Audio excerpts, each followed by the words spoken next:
يهد الله فلا مضل له ومن يضلل فلا هادي له ونشهد أن لا إله إلا الله وحده لا شريك له ونشهد أن سيدنا وحبيبنا ومولانا محمدا عبده ورسوله الذي أرسله بالحق بشيرا ونذيرا وداعيا إلى الله بإذنه وسراجا منيرا. وقد قال الله تعالى في كلامه المجيد والفرقان الحميد: أعوذ بالله من الشيطان الرجيم. بسم الله الرحمن الرحيم. إن الله وملائكته يصلون على النبي يا أيها الذين آمنوا صلوا عليه وسلموا تسليما. صلى الله على سيدنا محمد وآله وأصحابه وسلم. صلى الله على سيدنا محمد وآله وأصحابه. بلغ العلا بكماله كشف الدجى بجماله حسنت جميع خصاله. صلوا عليه وآله. محمد مصطفى تمه حبیب پاک داور ہو. صفی آسیہ مشکل کشائے روز محشر ہو. بلغ العلا بکمالہ کشف الدجى بجماله حسنت جميع خصاله. صلوا عليه وآله. سراج الملة تمہی فخر دو علم دل برے مولا. شریف الانبیاء نساک کل ادیان دیگر ہو. بلغ العلا بکمالہ کشف الدجى بجمالہ حسنت جميع خصاله. صلوا عليه وآله. مومن سے کہہ دو ہرگز نہ ڈرے کافر کی شان و شوکت سے. مومن سے کہہ دو ہرگز نہ ڈرے کافر کی شان و شوکت سے. کچھ خوف خطر ہو اگر بدر کی قصہ یاد کریں. بلغ العلا بکمالہ کشف الدجى بجمالہ حسنت جميع خصاله. صلوا عليه وآله. اللهم آمين. ربنا ظلمنا أنفسنا وإن لم تغفر لنا وترحمنا لنكونن من الخاسرين. رب العالمين আজীব রবিউল আউয়াল মাসে পবিত্র সিরাত উদযাপন উপলক্ষে সিরাতুন নবী সাল্লাল্লাহু আলাইহি ওয়াসাল্লাম উপলক্ষে চট্টগ্রাম ইসলামী সমাজ কল্যাণ পরিষদ কর্তৃক আয়োজিত এই বিশাল জনসমুদ্র নিয়ে কয়েকবার দুরুদ সালাম পড়ে তোমার দরবারে হাত তুলেছি। আল্লাহ মেহেরবানি করে দুরুদ সালাম টুকুন সোনার মদিনায় নবী পাকের রওজা মোবারকে পৌঁছে দাও আল্লাহ রব্বুল আলামিন। তেমন জীবন ভর নাম শুনেছে মদিনা মদিনা, যাওয়ার মতো সৌভাগ্য অনেকেরই হয় নাই। তোমার হাবিব যে মদিনায় শুয়ে আছেন সেই দেশ থেকে 3,500 মাইল দূরে 1400 বছর উপরে বাংলার জমিনে এসেছে। নবী দেখি নাই, নবীর সাহাবা দেখি নাই, শুধু নাম শুনেছি, কোরআন আর কিতাবে পড়েছি। ওই নামের প্রতি আশিক ও পাগল হয়ে কয়েকবার দুরূদ সালাম পড়েছি। মেহেরবানি করে সালাম টুকুন সরকারে দু আলমের রওজা মুবারকে পৌঁছিয়ে দাও। রব্বুল আলামিন, তোমার হাবিব তোমার দ্বীনকে জমিনে প্রতিষ্ঠার জন্য তায়েফের ময়দানে রক্ত দিলেন, উহুদের ময়দানে দান দান মুবারক শহীদ করলেন। ওই নবীজিকে আমরা দেখি নাই, কাফের বেঈমানেরা যারা দেখলো, পাথর মেরে নবীজির পবিত্র শরীরের রক্ত দিয়ে তায়েফের মাটি লাল করে দিয়েছে। রব্বুল আলামিন, নবীকে দেখি নাই, নবীর আদর্শের প্রতি অনুপ্রাণিত হয়ে এই মাহফিলে হাজির হয়েছি। আয় আল্লাহ, অন্তত তামাম জিন্দেগির ভিতরে একটা রাতে নবী পাকের সঙ্গে খাবে জিয়ারত নসিব করে দিও আল্লাহ। রব্বুল আলামিন, এই মাহফিলের আয়োজন যারা করেছেন, এর সঙ্গে সহযোগিতা সহানুভূতি যারা করেছেন, দূর দূরান্ত থেকে যারা শোনার জন্য হাজির হয়েছেন, কিয়ামতের দিন মুসিবতের সময় ইয়াউমুল মাহশারে, আয় আল্লাহ, এই মাহফিল আমাদের জন্য নাজাতের ওসিলা বানিয়ে দিও আল্লাহ। ইয়া রব, करम तो अगर करे वो बात ज़बा को जो दिल पर असर करे। तक़ब्बल मिन्ना इन्नका अंतस समीउल अलीम व तुब अलैना इन्नका अंतत तव्वाबुर रहीम। सुब्हान रब्बिका रब्बिल इज़्ज़ति अम्मा यसिफून व सलामुन अलल मुरसलीन अल्हम्दुलिल्लाहि रब्बिल आलमीन। जनाब सदर मोहतरम, हजरात, उलमाए किराम, सम्मानित সুধীবৃন্দ, উপস্থিত আমার ইসলাম প্রিয় মুসলিম ভাইয়েরা, আসসালামু আলাইকুম ওয়া রাহমাতুল্লাহ।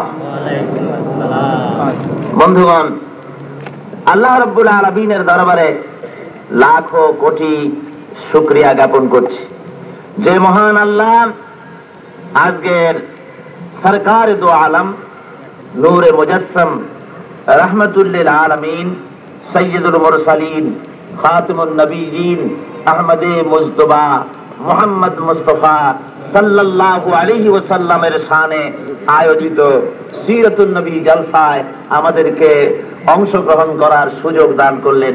ওই মহান মালিকের দরবারে আমরা শুকরিয়া জানাচ্ছি। জোরে সোরে সবাই পড়েন আলহামদুলিল্লাহ। যত লোক আপনারা বসে আছেন, দাঁড়িয়ে আছেন, আলহামদুলিল্লাহ যা বললেন তাতে মনে হলো যেন আপনাদের কারো হয়তো ভয় হচ্ছে, অথবা শরম হচ্ছে, অথবা অনেক সময় বসে থেকে ক্ষুধা লেগেছে, তাই গলায় আওয়াজটা ভালো করে সুন্দর করে উচ্চারিত হলো না। যারা দাঁড়িয়ে আছেন, যারা বসে আছেন, সমস্বরে আল্লাহর মহব্বতে জোরে সোরে বলেন আলহামদুলিল্লাহ। বন্ধুগণ, অনেক মানুষ জায়গা না পেয়ে দাঁড়ায় আছেন, অথচ মাঝখানে ফাঁক আছে। আপনারা যদি মিলে মিলে বসেন তাহলে দাঁড়ানো লোকগুলি তারা বসার সুযোগ পায়। কি বলেন, ঠিক না? অনেক ভাই কষ্ট পাচ্ছেন দাঁড়ায় দাঁড়ায়, মেহেরবানি করে একটু যদি সামনে এগিয়ে আসেন তাহলে ওই দাঁড়ানো লোকগুলো বসার সুযোগ পেয়ে যায়। দাঁড়ানো ভাইয়েরা ভেতরে ঢুকে যান এই ফাঁকে, আর বসা ভাইয়েরা অনেক সময় বসেছিলেন, একটু নড়ে চড়ে সামনে আসেন, শরীরেরও আরাম লাগবে আর অপরের বসারও সুযোগ হবে। একটু আসেন, সামনের দিকে দাঁড়ায় বসে সামনের দিকে এগিয়ে আসেন। দাঁড়ানো ভাইরা রাস্তায় যারা আছেন এই ফাঁকে এদিকে নেমে পড়েন না, সুযোগ গ্রহণ করেন। সব মিলেমিশে একত্রিত হয়ে বসেন আর জোরে সোরে দরুদ শরীফ পড়েন সাল্লাল্লাহু আলা মুহাম্মাদ সাল্লাল্লাহু আলাইহি ওয়াসাল্লাম।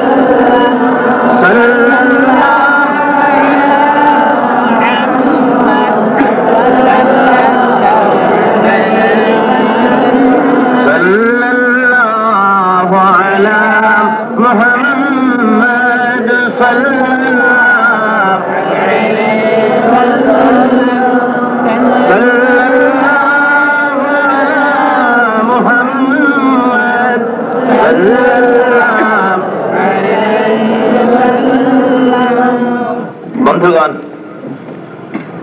দীর্ঘক্ষণ ধরে আপনারা বাংলাদেশের খ্যাতনামা ইসলামী চিন্তাবিদ, মুফাসসির কোরআন, আল্লামা মৌলানা সৈয়দ কামাল উদ্দিন সাহেব এবং এরপরে বন্ধুবর আল্লামা হযরত মৌলানা লুৎফুর রহমান সাহেব মুফাসসিরে কোরআন, তাদের যুক্তিপূর্ণ দর্শন ভিত্তিক কোরআন ও হাদিসের আলোকে দ্বীন সম্পর্কে অত্যন্ত জরুরি কথাবার্তা আমরা শুনছিলাম। আমিও আপনাদের সাথে শরীক হয়ে অত্যন্ত নিবিষ্ট মনে তন্ময় চিত্তে এই জরুরি কথা সুযোগ দিলেন শোনার, সেই মহান আল্লাহর কাছে প্রার্থনা করি, মুনাজাত করি, তিনি যেন এই কথাগুলির সঠিক উপলব্ধি আমাদেরকে দান করেন এবং যেসব কথার প্রতি তারা ইঙ্গিত দিয়েছেন কোরআন ও হাদিসের আলোকে, সেগুলা যেন আমরা আমাদের ব্যক্তি, পরিবার, সমাজ তথা রাষ্ট্রে আমরা যেন পালন করতে পারি। আল্লাহ যেন কবুল করে নেন, জোরে বলেন আমিন। বন্ধুগণ, আপনাদের সাথে ডিসেম্বর মাসে আমার দেখা হয়েছিল মিউনিসিপাল হাই স্কুল ময়দানে। মাত্র 2 মাসের ব্যবধান, এর ভেতরে আবার আপনাদের খেদমতে আসতে পেরেছি। আমি আজকে অত্যন্ত আনন্দিত, আল্লাহর দরবারে বিনয় অবনত চিত্তে শ্রদ্ধা জড়িত কণ্ঠে আল্লাহর কাছে শুকরিয়া আদায় করছি। আবার মনে হয় আপনাদের সাথে আমার আর দেখা হতো না। সম্প্রতিকালে দুনিয়ার ভেতরে সবচাইতে আলোড়ন সৃষ্টিকারী চুয়াডাঙ্গায় যে রেল দুর্ঘটনা হলো, এই দুর্ঘটনার ওই হতভাগ্য ট্রেনটির ভেতরে আমিও ছিলাম। আল্লাহর অপরিসীম মেহেরবানি এবং আপনাদের খাস দোয়া, তা না হলে এই ধ্বংসস্তূপের ভেতর থেকে আমি চিন্তা করতে পারি না। যখন ওই দৃশ্য আমার মনে পড়ে, আমি আজও আমার হাঁটুতে বল পাই না, শক্তি পাই না। মোট 9টা কম্পার্টমেন্ট ছিল, সামনে 4টা, পেছনে 4টা, মাঝখানে এসি কম্পার্টমেন্টের একটা ছোট্ট কক্ষে খুলনা থেকে স্টেশন মাস্টার আমাকে উঠিয়ে দিলেন। শীততাপ নিয়ন্ত্রিত এই কক্ষে আমি একা ছিলাম। বেলা 1:30টার আগে জোহরের নামাজের জন্য ওযু করে জোহরের নামাজ পড়ে আমি কিতাব পড়তেছিলাম। ঠিক এমন সময় 3টা ঝাঁকুনি লাগলো, এমন ঝাঁকুনি যে নিচে এবং পাশে যদি গদি না থাকতো, যদি কাঠের বেঞ্চ এবং পিছনেও যদি কাঠ হতো, তো আমার হয়তো হাড্ডি ভেঙে যাওয়ার সম্ভাবনা ছিল। এরকমের আঘাত লাগার পর হঠাৎ করে ট্রেনটা এভাবে আমার কম্পার্টমেন্টটা কাজ হয়ে গেল। আমি ব্রিফকেসটা নিয়ে তাড়াতাড়ি নেমে পড়লাম। নেমে যে দৃশ্য দেখলাম, আমার এত বড় বিভীষিকাময় বিভৎস দৃশ্য আমার জীবনে আর কোনো দিন দেখি নাই।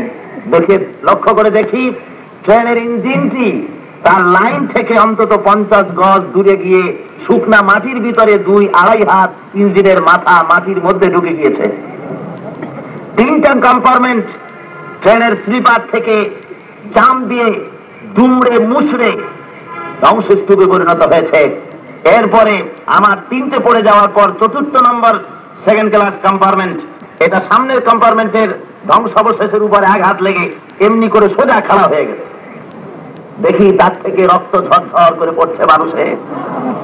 আমার কম্পার্টমেন্ট এর সাথে আঘাত লেগে শুধু স্লিপার থেকে নেমে পড়ে কাঠ হয়ে আছে।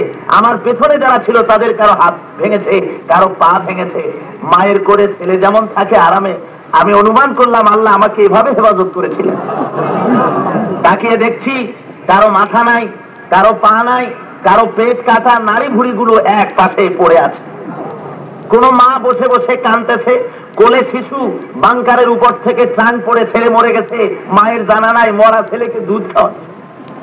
স্বামী তার স্ত্রী হারিয়েছে, স্ত্রী তার স্বামী হারিয়েছে। সে এক কিয়ামতের বিভীষিকাময় দৃশ্য, সে এক গগন বিদারী আর্তনাদ। এই দৃশ্য চোখের সামনে দেখলাম, ভাবলাম আল্লাহ রাব্বুল আলামিন আমাকে একটা অতিরিক্ত জীবন দান করেছেন। আমার মনে হয় এটা একটা আমার এক্সটেনশন লাইফ, একটা অতিরিক্ত জীবন। আর এটা শুধুমাত্র আল্লাহর রহমত আর আপনাদের খাস দোয়া ছাড়া আর কিছুই আমি মনে করতে পারি না। ভাইরা আমার, আজকের এই সিরাতের মাহফিলে বক্তৃতা শুরু করতে গিয়ে আমি অত্যন্ত হৃদয়ের নিংড়ানো ব্যথা আর বেদনা নিয়ে ওই সব বিদেশি আত্মার জন্য দোয়া করব যারা মৃত্যুর পরোয়ানা নিয়ে ওই ট্রেনে উঠেছিলেন, অথচ তাদের জানা ছিল না যেসব মুসলমান এভাবে দুনিয়া থেকে বিদায় হয়ে গেলেন, সেসব মুসলিম নরনারীর আত্মার জন্য আল্লাহ রাব্বুল আলামিন নাজাতের ফয়সালা করেন। জোরে বলেন আমিন। তাদের পরিবর্গের শোক সন্তপ্ত আত্মীয় স্বজন পরিবর্গকে আল্লাহ রাব্বুল আলামিন যেন ধৈর্য ধরার তৌফিক দান করেন। আর এ জাতীয় নৈসর্গিক বিপর্যয় থেকে আল্লাহ যেন বাংলাদেশকে তথা বিশ্বের মানুষকে, মুসলমানদেরকে আল্লাহ যেন হেফাজতে রাখেন। জোরে বলেন আমিন। বন্ধুগণ, আল্লাহ রাব্বুল আলামিনের দরবারে শুকরিয়া আদায় করতে হয়। তার রহমত যদি আমাদের পদে পদে না থাকতো, তাহলে আমরা এক মুহূর্ত জমিনের উপরে টিকে থাকতে পারতাম না। আজকে যার জীবন আলেখ্য, জীবন আদর্শ, আজকে যার জীবন চরিত শোনার জন্য আপনারা এই উন্মুক্ত আকাশের নিচে বসে আছেন, নিঃসন্দেহে আকর্ষণ আর কিছু না। এখানে কোনো ফ্যামটা নাচের ব্যবস্থা নাই, কোনো বাজনার ব্যবস্থা নাই, কোনো রিক্রিয়েশনের ব্যবস্থা নাই, কোনো খানা দানার ব্যবস্থা নাই, কোনো কিছু পাওয়া যাবে এমন ব্যবস্থাপনা, এমন কোনো ব্যবস্থাও নাই। এই ঠান্ডার ভেতরে উন্মুক্ত আকাশের নিচে খালি জমিনে বসে আছেন, আর অনেক যুবক ভাইরা এক পায়ে আইল্যান্ডের উপরে, ফুটপাতের উপরে দাঁড়িয়ে আছেন ঘন্টার পর ঘন্টা ধরে। কিসের আকর্ষণ? কিসের আকর্ষণ এটা? আর কিছু না। আকর্ষণ হলো সারা দুনিয়ার আকর্ষণ, সারা আসমান ও জমিনের আকর্ষণ মুহাম্মদুর রাসূলুল্লাহ সাল্লাল্লাহু আলাইহি ওয়াসাল্লাম, সরকার দো আলম, বিশ্ব মানবতার মহানবীকে আল্লাহ রাব্বুল আলামিন এমন এক পরিবেশে, এমন এক সময় পাঠিয়েছিলেন। আজকে আমার দেশ সম্পর্কে তথা বিশ্ব সম্পর্কে যখন চিন্তা করি, যখন আমার ক্ষুদ্র জ্ঞান দিয়ে যখন আমি চিন্তা করি, ক্ষুদ্র দৃষ্টি শক্তি দিয়ে যখন তাকাই, তখন ভেবে দেখি যে 1400 বছর আগে দুনিয়া যতটা ধ্বংসোন্মুখ ছিল, যত না ধ্বংসের ক্রান্তি লগ্নে এসে দাঁড়িয়েছিল, যত না ধ্বংসের প্রান্ত সীমায় এসে দাঁড়িয়েছিল, আজকে তার চাইতে গোটা বিশ্ব ধ্বংসের ক্রান্তি লগ্নে এসে, ধ্বংসের পারে এসে, প্রান্ত সীমায় এসে দাঁড়িয়ে গেছে। ধ্বংস উন্মুখ এই বিশ্ব। আজ যদি মুহাম্মদ সাল্লাল্লাহু আলাইহি ওয়াসাল্লামের সব চাইতে তার প্রয়োজন, তিনি যদি তার মতো কেউ যদি আসতো, অথবা তার ট্রেনিং দেওয়া সাহাবায়ে কেরামদের মতো কেউ যদি আসতো, অথবা তার ওই আদর্শ অনুপ্রাণিত হয়ে গোটা জমিনের উপরে মুসলিম দল যদি অগ্রসর হতো, তাহলে দুনিয়ার মাঝে শান্তি আবার ফিরে আসতো। তাছাড়া শান্তির চিন্তা আদৌ করা যেতে পারে না। কি বলেন, করা যেতে পারে? জোরে বলেন, পারে? সরকার দো আলম আসলেন এমন একটা যুগে, যে যুগে মানুষে মানুষে হানাহানি, রক্তারক্তি চলছে, কাটাকাটি চলছে, মারামারি চলছে, মানুষ অসংখ্য খোদার দাসত্ব কবুল করেছে। এই সময় আল্লাহ রাব্বুল আলামিন তামাম পৃথিবীর মুক্তির দূত রাহমাতুল লিল আলামিনকে পাঠালেন বিশ্ব নবী করে। জোরে বলেন, কি নবী করে পাঠালেন? জোরে বলেন, কি নবী? বিশ্ব নবী করে পাঠালেন। দুনিয়ার যত পয়গম্বর পাঠিয়েছেন আল্লাহ, সমস্ত পয়গম্বর আঞ্চলিক, মুহাম্মদ সাল্লাল্লাহু আলাইহি ওয়াসাল্লাম হলেন বিশ্ব নবী, বিশ্ব নেতা। আল্লাহ বলছেন, কুল ইয়া আইয়ুহান নাসু ইন্নী রাসূলুল্লাহি ইলাইকুম জামিআ। নবী হে, আপনি দুনিয়ার মানুষকে ডেকে বলেন, হে পৃথিবীর মানুষেরা, রব্বুল আলামিন আমাকে তামাম পৃথিবীর সমস্ত মানুষের জন্য রাসূল করে পাঠিয়েছেন। জোরে বলেন সুবহানাল্লাহ। তামাম পৃথিবী, সকল রঙের, সকল ভাষার, সকল যুগের, সকল দেশের, কিয়ামত পর্যন্ত আমি মুহাম্মদ সাল্লাল্লাহু আলাইহি ওয়াসাল্লাম নবী। জোরে বলেন সুবহানাল্লাহ। তিনি হলেন বিশ্ব নবী, বিশ্ব নেতা। তিনি যেমন নবী তেমন নেতা। তাহলে দুনিয়ার মাঝে মানুষেরা মানুষকে যদি, সেই সব মানুষকে যদি নেতা বলে মেনে নেয়, যেসব নেতৃত্বের ভেতরে রসুলের প্রতিফলন নাই, যেসব নেতৃত্বের ভেতরে রসুলের আদর্শ নাই, সেগুলি নেতা হতে পারে না। এজন্যই বিশ্বব্যাপী আজকে স্লোগান উঠেছে, তোমার নেতা আমার নেতা কে? কোন সন্দেহ আছে? জোরে বলেন, কোন সন্দেহ আছে? তাহলে দাঁড়ানো আর বসা সমস্ত লোক সমস্যারে চিৎকার দিয়ে বলুন, তোমার নেতা আর আমার নেতা কে? বলতে লজ্জা হয়, শরম হয়, মুখে রাসূলের নাম নিতে কষ্ট হয়? যদি না হয় তাহলে জোরে সোরে সবাই বলেন, তোমার নেতা আর আমার নেতা কে? সাল্লাল্লাহু আলাইহি ওয়াসাল্লাম। তামাম বিশ্ব মানবতার মহানবীকে রব্বুল আলামিন পাঠিয়ে দিলেন কি কারণে? দরকারটা কি? আল্লাহ বলছে, হুয়াল্লাযী আরসালা রাসূলাহু বিল হুদা ওয়া দীনিল হক লিইয়ুযহিরাহু আলা الدين كله وكفى بالله شهيدا। সেই আল্লাহ যিনি তার রাসূলকে দুনিয়ায় প্রেরণ করেছেন দ্বীন হক আর সত্যের বিধান সহকারে জমিনের উপরে পাঠিয়েছেন, এই জন্য যাতে করে মানুষের তৈরি করা মতবাদগুলি নিচু হয়ে যায় আর আল্লাহর দেওয়া জীবন ব্যবস্থা ইসলাম সমুন্নত হয়ে যায়। ইসলামের পতাকার নিচে যেন থাকে সব পতাকা, ইসলামের আইনের নিচে যেন থাকে সকল আইন, ইসলামের উপরে যেন আর কিছু না থাকে। ইসলাম যেন বিজয়ী আদর্শ হিসাবে দুনিয়ার মানুষ গ্রহণ করতে পারে, সেজন্য রাসূলকে পাঠিয়েছেন। আপনারা জবাব দিন, সরকারে দো আলম নূরে মুজাসসাম পেয়ারা নবী, বিশ্ব মানবতার মহানবী মুহাম্মদ সাল্লাল্লাহু আলাইহি ওয়াসাল্লাম যে উদ্দেশ্যে এসেছিলেন সেই উদ্দেশ্যে তিনি সফল হতে পারেননি? বলেন পারেন নাই? তিনি সফল নেতা, সফল নবী। মুহাম্মদ সাল্লাল্লাহু আলাইহি ওয়াসাল্লাম আল্লাহর ওই আইনকে জমিনে প্রতিষ্ঠার জন্য দৃঢ় সংকল্প হলেন। আর এজন্য প্রয়োজন হলো দুনিয়ার মানুষকে এক প্ল্যাটফর্মে আনা আর ওই মতবাদকে দুনিয়ায় কায়েম করার জন্য একটা শক্তিশালী বাহিনী তৈরি করা।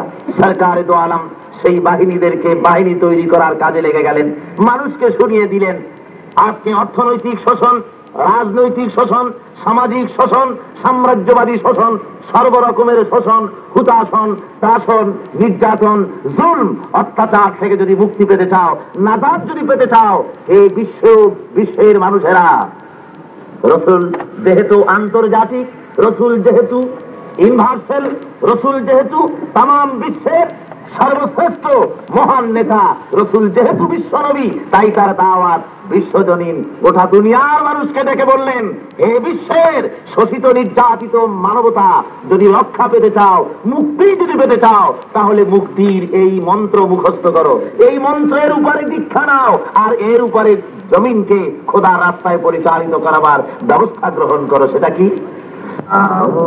মুহাম্মাদুর রাসূলুল্লাহ। জোরে সোরে বলেন, লা ইলাহা ইল্লাল্লাহ, লা ইলাহা ইল্লাল্লাহ, লা ইলাহা ইল্লাল্লাহ, মুহাম্মাদুর রাসূলুল্লাহ।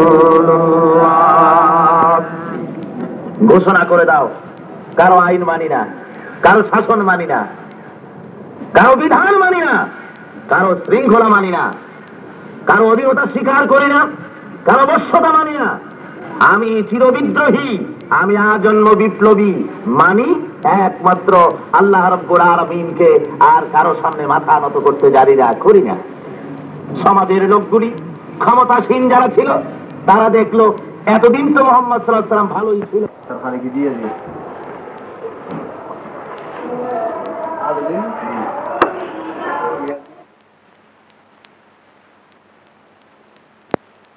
টাকা পয়সা নাই, দেখি ভুলানো যায় না।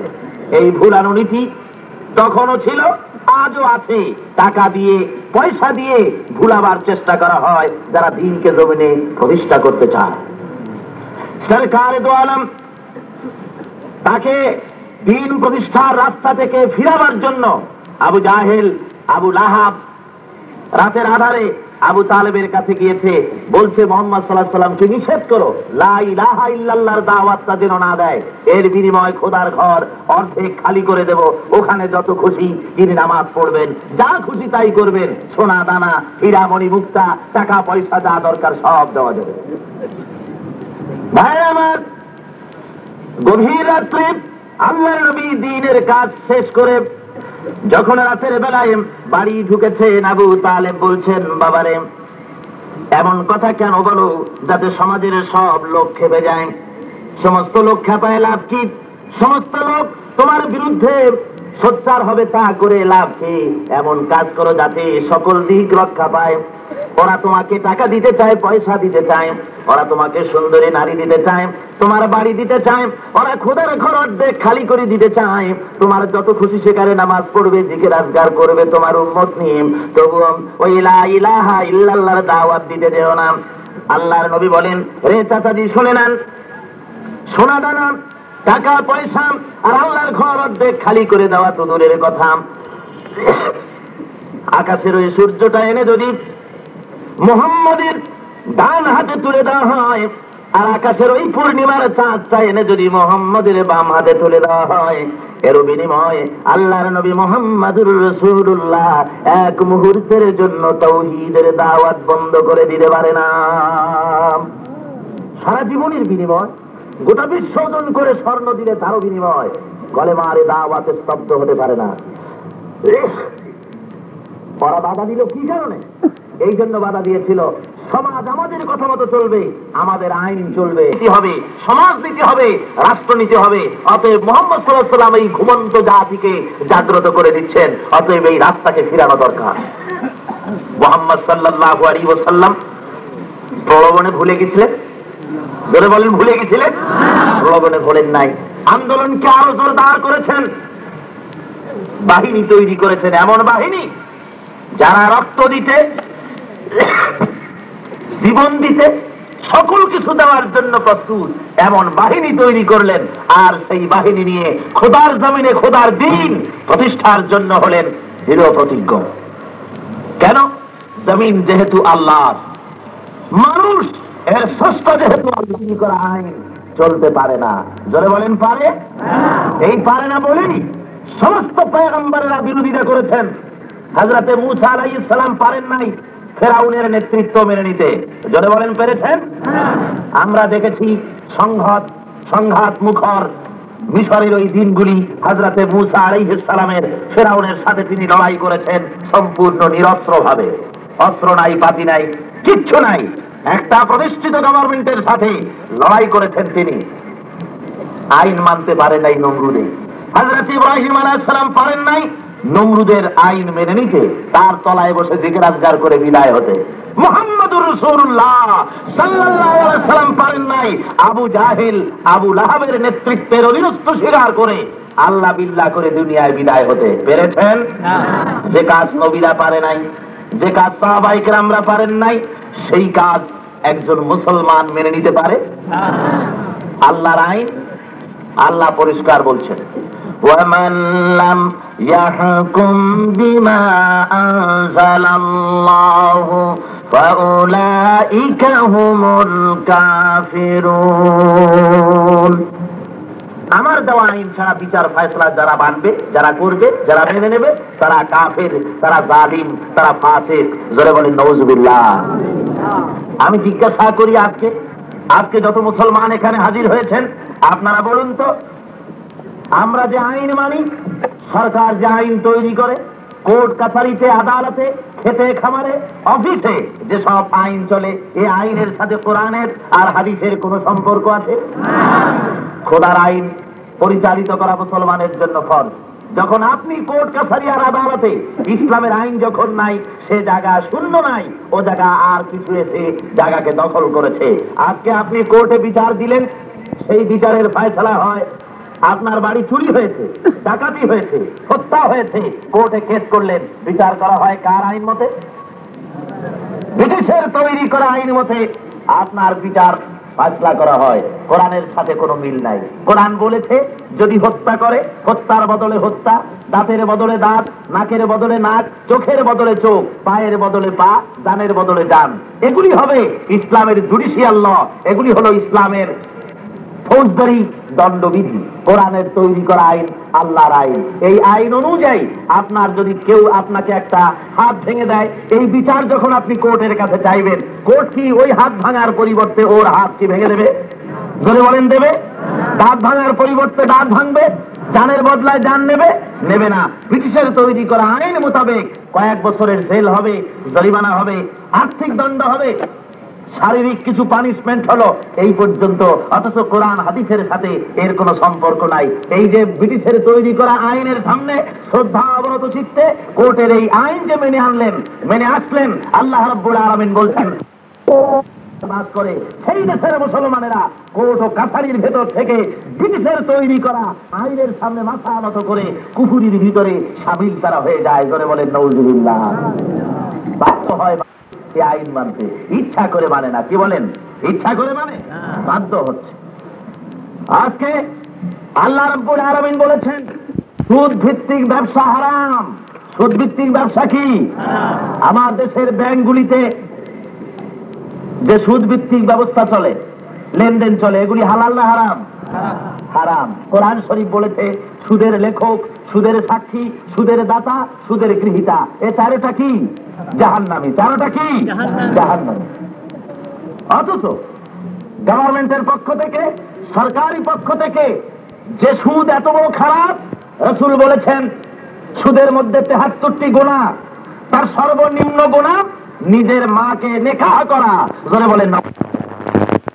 এই গুনাহ করতেও মানুষ বাধ্য হচ্ছে। চতুর্দিকে এই সুদ ভিত্তিক ব্যবসার ফজিলত বর্ণনা করে টেলিভিশনে, রেডিও প্রচার করা হচ্ছে, রাস্তায় রাস্তায় পোস্টার লাগানো হচ্ছে 17%, 15%, 20% ফজিলত বর্ধিত হবে। ব্যাংকে বেশি করে সঞ্চয় করো, জমা করো, আর এই সুদগুলি খাও, যাতে করে জাহান্নামের রাস্তা তোমার পরিষ্কার হয়ে যায়। ভাইরা আমার, মানুষের তৈরি করা এই মতবাদ, মানুষের তৈরি করা এই আইন, এর সামনে আজকে দেশের লক্ষ কোটি মানুষ মাথা নত করে অবলীলাক্রমে তা মেনে নিচ্ছে। আল্লাহ রাব্বুল আলামিন পরিষ্কার করে ঘোষণা করেছেন যে ব্যক্তি মুসলমান, তার জন্য রাস্তা একটাই, সে রাস্তা হলো আল্লাহর দ্বীন জমিনে প্রতিষ্ঠার জন্য দৃঢ় সংকল্প হওয়া। তার জন্য দুটো রাস্তা নাই। সে নিজের ইচ্ছা মতো জীবন পরিচালনা করতে পারে না। তার ব্যবসা, তার বাণিজ্য, তার রাজনীতি, তার সমাজনীতি, তার কোনো জিনিসই আল্লাহর দেওয়া আইন ছাড়া চলতে পারে না। চলতে হবে আল্লাহর আইনের উপরে ভিত্তি করে। আজকে সমগ্র দেশের মধ্যে সে আইন নাই, সে আইন চলে গিয়েছে, এবং এই আইন যাতে কার্যকরী না হয় তার জন্য সর্বাত্মকভাবে বাধা প্রদান করা হচ্ছে। বলা হচ্ছে কি, ইসলামের তথাকথিত মধ্যযুগীয় আইন, ওই আইন বর্তমান যুগে চলতে পারে না। জোরে বলেন নাউজুবিল্লাহ। মিয়া সাহেব, এই মাইক তৈরি হয়েছে জাপানে, জাপান মাইক তৈরি করেছে। সে আপনাকে গাইড বুক দিয়েছে, মাউথ পিস স্ট্যান্ডের উপরে লাগিয়ে দাও, এর থেকে তারটা বের করে এমপ্লিফায়ারের সঙ্গে লাগাও, এমপ্লিফায়ার থেকে আর দুটি নেগেটিভ পজিটিভ নিয়ে ব্যাটারি সেলের সাথে লাগাও, আর তার থেকে আরেকটা তার নিয়ে দেয়া ওই হর্নের পিছনে ইউনিট লাগিয়ে সেখানে তার লাগিয়ে দাও, ব্যাটারি সুইচ অন করো, সাথে সাথে মাইক কন কন করে বেজে উঠবে। এই গাইড বুক সহ মাইক যখন বাংলাদেশে চলে এলো, তখন আমরা ঘোষণা করে দিলাম, ভাইয়ের আমার, বোনের আমার, জাপানের গাইড বুক বাংলাদেশে চলতে পারে না। জাপানিদের সাথে আমাদের ভাষার মিল নাই, আমাদের সংস্কৃতির মিল নাই, সভ্যতার মিল নাই। অতএব তাদের কথা অনুযায়ী, তাদের গাইড বুক অনুযায়ী মাইক পরিচালনা করা যাবে না। এটা বাঙালি মতে চালাতে হবে।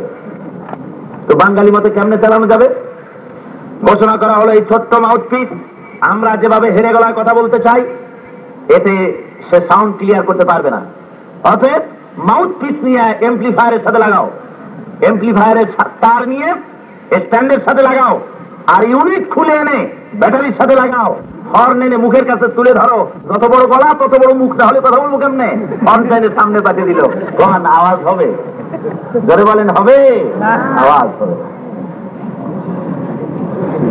আপনাকে জাপান থেকে টয়োটা কার এসেছে, 2,20,000 টাকা কারের দাম।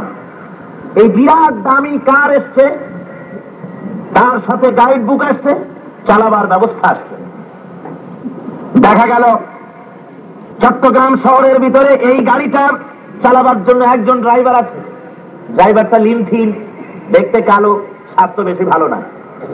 বন্ধুরা পরামর্শ দিলেন, মিয়া সাহেব এত সুন্দর গাড়ি আপনি আনছেন 2,20,000 টাকা দাম দিয়া, আর ওই কেদারুদ্দিন মার্কা লোকটারে ড্রাইভার বানাবেন, গাড়িটার রাজ যাবে একদম। কয় তাহলে কি করা যায়? কয় একটা পথ আছে, আপনাকে দেখতে হবে যেমন গাড়ি তেমন ড্রাইভার হতে হবে। শহর থেকে বাছাই করা এমন একজন লোক নেন, যার গোফ হবে চওড়া, চুল হবে এই পর্যন্ত, বাহু হবে এইরকম মোটা, সিনা হবে এত বড় চওড়া, আর 3 তলা স্যান্ডেল, প্যান্টের সামনের থেকে থাকবে মেলা ঘেরাও করা। দেখা গেল আল্লাহর রহমতে এই কোয়ালিটির অনেক আছে। গাড়ির মালিক বলল মহামুসিবত, এই যে অনেক পাওয়া যায়, এখন কি করি? বন্ধুরা পরামর্শ দিলেন তাহলে লটারি করা হোক, নির্বাচন হোক, ইলেকশন হোক, বেশি ভোট যে পাবে ওই ব্যক্তি গাড়ি চালাবে। ভোটের মাধ্যমে দেখা গেল সবচাইতে চওড়া গোপওয়ালা, চুলওয়ালা, বাবরিওয়ালা, হিপ্পিওয়ালা, 3 তলা 4 তলা স্যান্ডেলওয়ালা সবচাইতে বেশি ভোট পেলেন, 85% ভোট বেশি পাইয়া একেবারে ফার্স্ট ক্লাস ফার্স্ট হয়ে গেলেন। সবাই মিলে বললেন ঠিক আছে, আল্লাহর মেহেরবানি, যেমন গাড়ি তেমন ড্রাইভার। ওনাকে বসায় দেন ড্রাইভিং সিটে।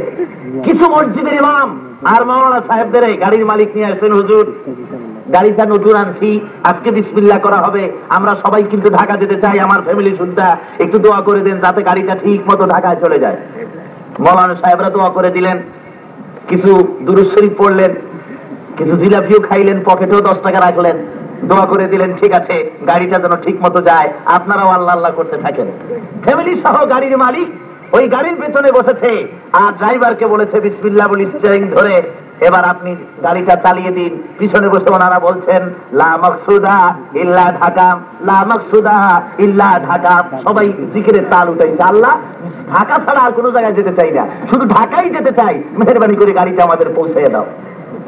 কিন্তু মুশকিল হলো এত দোয়া দুরুদ, এত জিকির আজকার করা সত্ত্বেও ড্রাইভার সাহেব যিনি, উনি জীবনেও স্টিয়ারিং এ হাত দেন নাই, গাড়ি চালাবার ব্যাপারে আদৌ কোনো জ্ঞান নাই। পীর সাহেবরা সবাই মিলে যত দোয়া করুক আর যত জিকির হোক, উনি ড্রাইভিং সিটের পরে বসে অ্যাক্সেলেটরের উপরে পাও রেখে স্টিয়ারিং হাতে ধরে গাড়ি চালাতে পারবেন? জোরে বলেন পারবেন? আপনারা বলছেন পারবে না, আমি বলছি পারবে। কোথায় পারবে জানেন? রাস্তার উপরে গাড়ি চলবে না, এ গাড়ি চলবে সম্পূর্ণ রাস্তা থেকে নিচে নেমে, ট্রেনের উপর থেকে ডাস্টবিনের পাশ কাটাইয়া পাহাড়ের মধ্যে দিয়ে রান্নাঘরের ভিতর দিয়ে একেবারে সোজা বঙ্গোপসাগরের মধ্যে। ভাইরা আমার, যে যা জানে না তাকে দিয়ে তা করা আদৌ সম্ভবপর নয়। জোরে বলেন সম্ভব? জোরে বলেন সম্ভব? সমস্ত মানুষ বাংলাদেশের 85% মুসলমান কোথায় যেতে চায়? মক্কা মদিনা যেতে চায়, জান্নাতুল ফেরদাউসে যেতে চায়। আপনি যাবেন ঢাকায়, উঠেছেন ট্রেনে, টিকিট করেছেন ঢাকার, উঠেছেন ঢাকার গাড়িতে, প্যাসেঞ্জার অন্তত 90% ঢাকা, গাড়ি ছেড়ে দিয়ে দেখলেন স্টেশন আসতেছে, আখাউড়ার পরের থেকেই স্টেশন, সামনের দিকে শ্রীমঙ্গল, তারপরে লংলা, করতে করতে ক্রমান্বয়ে সিলেটের দিকে অগ্রসর হচ্ছে। আপনি বুঝতেছেন কি গাড়ি যাওয়ার কথা ছিল কোথায়? ঢাকায়, কিন্তু চলছে সিলেটে। সমস্ত প্যাসেঞ্জারেরা যখন উপলব্ধি করলো যেদিকে গাড়ি নিতে চাই সেদিকে না গিয়ে গাড়ি চলছে কিন্তু সিলেটের দিকে, সবাই মিলে খুব রকমের গালাগালি দিল ড্রাইভারকে। ফল হবে কিছু? সমস্ত প্যাসেঞ্জার মিলে রাগের চোটে নিজেদের চুল আর দাড়ির টানে টানে ফিরতে লাগলো। ফল হবে কিছু? সমস্ত প্যাসেঞ্জারেরা রাগের চোটে সিলেটের দিকে যে বেল্টগুলি ফিরানো ছিল ভাঙ্গে ফিরা ঢাকার দিকে ফিরাই দিল। তাতে কোনো ফল হবে? ফল হবে না। ফল হবে কিসে? সাথে সাথে চেইন পুল করে ড্রাইভারকে জানিয়ে দিতে হবে, ড্রাইভার সাহেব 85% প্যাসেঞ্জার যেতে চায় ঢাকার দিকে, আপনি অগণতান্ত্রিক পদ্ধতিতে স্বেচ্ছাচারিতার মাধ্যমে আপনি এটাকে নিয়ে যাচ্ছেন সরাসরি সিলেটের দিকে, আমরা ওই দিকে যেতে রাজি না, গাড়ি ফিরান।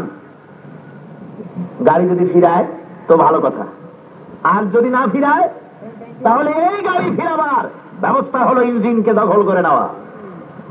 ড্রাইভার সাহেবকে সরিয়ে ইঞ্জিনের স্টিয়ারিং নিজের হাতে নিয়ে গাড়িকে নিজ অভিষ্ট লক্ষ্যের দিকে মক্কা মদিনার দিকে ফিরিয়ে দিতে হবে, তাছাড়া এটা সম্ভবপর নয়। দেশের 85% মুসলমান তারা যেতে চায় মক্কা মদিনা, গাড়ি কিন্তু মাঝে মধ্যে ছুট দিতে চায় মস্কো আর পিকিং এর দিকে। গাড়ির প্যাসেঞ্জারেরা সহ্য করবে জোরে খান? আপনারা কি সেই গাড়ির প্যাসেঞ্জার নয়? আপনারা কি সহ্য করতে চান? গাড়ি চলবে মক্কা মদিনার দিকে, সেজন্য ড্রাইভিং যারা জানে, গাড়ি চালাতে যারা জানে, সেই ধরনের ড্রাইভারদেরকে ক্ষমতায় বসিয়ে দেওয়ার দায়িত্ব মুসলমানদের। ধরে বলেন ঠিক না? আজকে এটা এই জন্য বলছি, যতক্ষণ পর্যন্ত আল্লাহর তৈরি করা আইন জমিনে কায়েম না হয়, মানুষের জন্য শান্তি আসতে পারে না, কোন ক্রমেই পারে না। ধরে বলেন পারে? আপনি তাকিয়ে দেখেন আজকের চায়নার দিকে, পত্র পত্রিকা আপনারা পড়েছেন, পত্রিকার দিকে তাকিয়ে দেখুন, প্রতিদিন সেখানকার অবস্থা কি। সেদিন ইত্তেফাক লিখল, চায়নার উপপ্রধানমন্ত্রী হুয়া কুয়াফ্যাং বিরাট হলের মধ্যে হাজার হাজার জনতা নিয়ে বক্তৃতা করছেন। হলের বাইরে 30 সহস্র কৃষক বজ্র মুষ্টি উত্তোলন করে বলছে, সাম্য চাই, বস্ত্র চাই, গণতন্ত্র চাই। তাহলে আজকে যে চীনের ভেতরে সাম্যবাদের কথা বলে চীনকে গ্রাস করেছিল যারা, সেই চীনে আজকে সাম্য নাই বলেই তো কৃষকরা সাম্য চেতেছে, বস্ত্র চেতেছে, খাদ্যের সমান অধিকার চেতেছে। সেখানে তারা গণতন্ত্র ফিরিয়ে পেতে চায়, দেওয়ার চেতেছে, গণতন্ত্র ফিরিয়ে দাও, গণতন্ত্র ফিরিয়ে দাও। অমিয়া চিন্তাও করা যায়নি কোনদিন যে চীনের ভেতরে ইসলামের কোন কথা উঠবে। মানুষ যত নিষ্পেষিত, নির্যাতিত হয়েছে, আল্লাহর মেহেরবানি চীনের মধ্যে যেসব মসজিদগুলি তালাবদ্ধ ছিল, তালা খুলে দিতে গভর্নমেন্ট বাধ্য হয়েছে। ইসলামের আন্দোলন চীনের বুকেও শুরু হয়েছে। ধরে বলেন সুবহানাল্লাহ।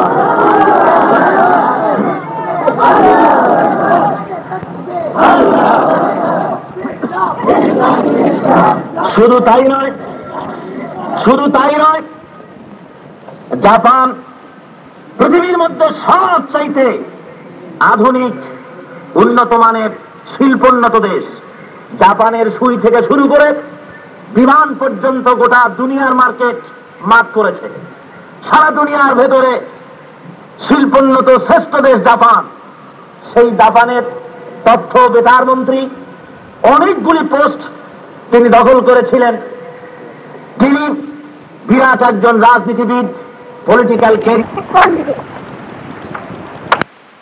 জাপানের তথ্য বেতার মন্ত্রী, তিনি খুব পড়াশোনা করেছেন। পত্রিকায় তিনি বিবৃতি দিয়েছেন, আমাদের দেশের পত্রিকাগুলিতে তা ছাপা হয়েছে। উনি বলেছেন, ওরিয়েন্টালিজম দেখেছি, ন্যাশনালিজম দেখেছি, সোশ্যালিজম দেখেছি, কমিউনিজম দেখেছি, ক্যাপিটালিজম দেখেছি।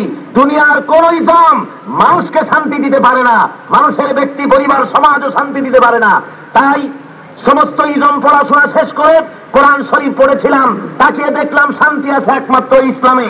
অতএব দুনিয়ার সমস্ত মতবাদে পদাঘাত করে পড়ে নিলাম, লা ইলাহা ইল্লাল্লাহ মুহাম্মাদুর রাসূলুল্লাহ।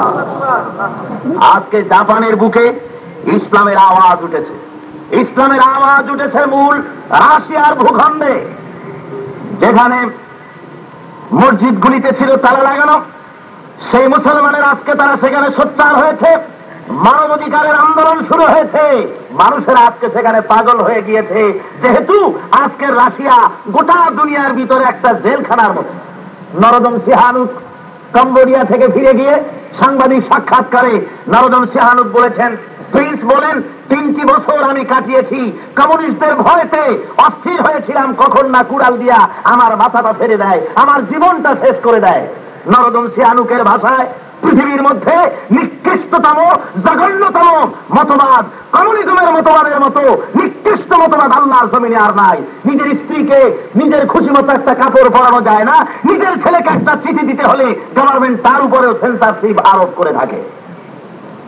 ভাইরা আমার, আজকে আমার দেশের মুসলমানেরা, মুসলিম যুবকেরা, ইউনিভার্সিটি আর কলেজের ছাত্ররা, আমি আপনাদেরকে অনুরোধ করব, যেই মতাদর্শ চীন আর রাশিয়াকে কুড়ে কুড়ে খাচ্ছে, সেই মতাদর্শে সেদেশের মানুষ নির্যাতিত, নিপীড়িত, জর্জরিত, সেই মতবাদ কায়েম করার জন্য এক শ্রেণীর ভাড়াটিয়া আপনাদেরকে উদ্বুদ্ধ করছে মানুষের তৈরি করা ওই মতবাদ বাংলার জমিনে কায়েম করার জন্য।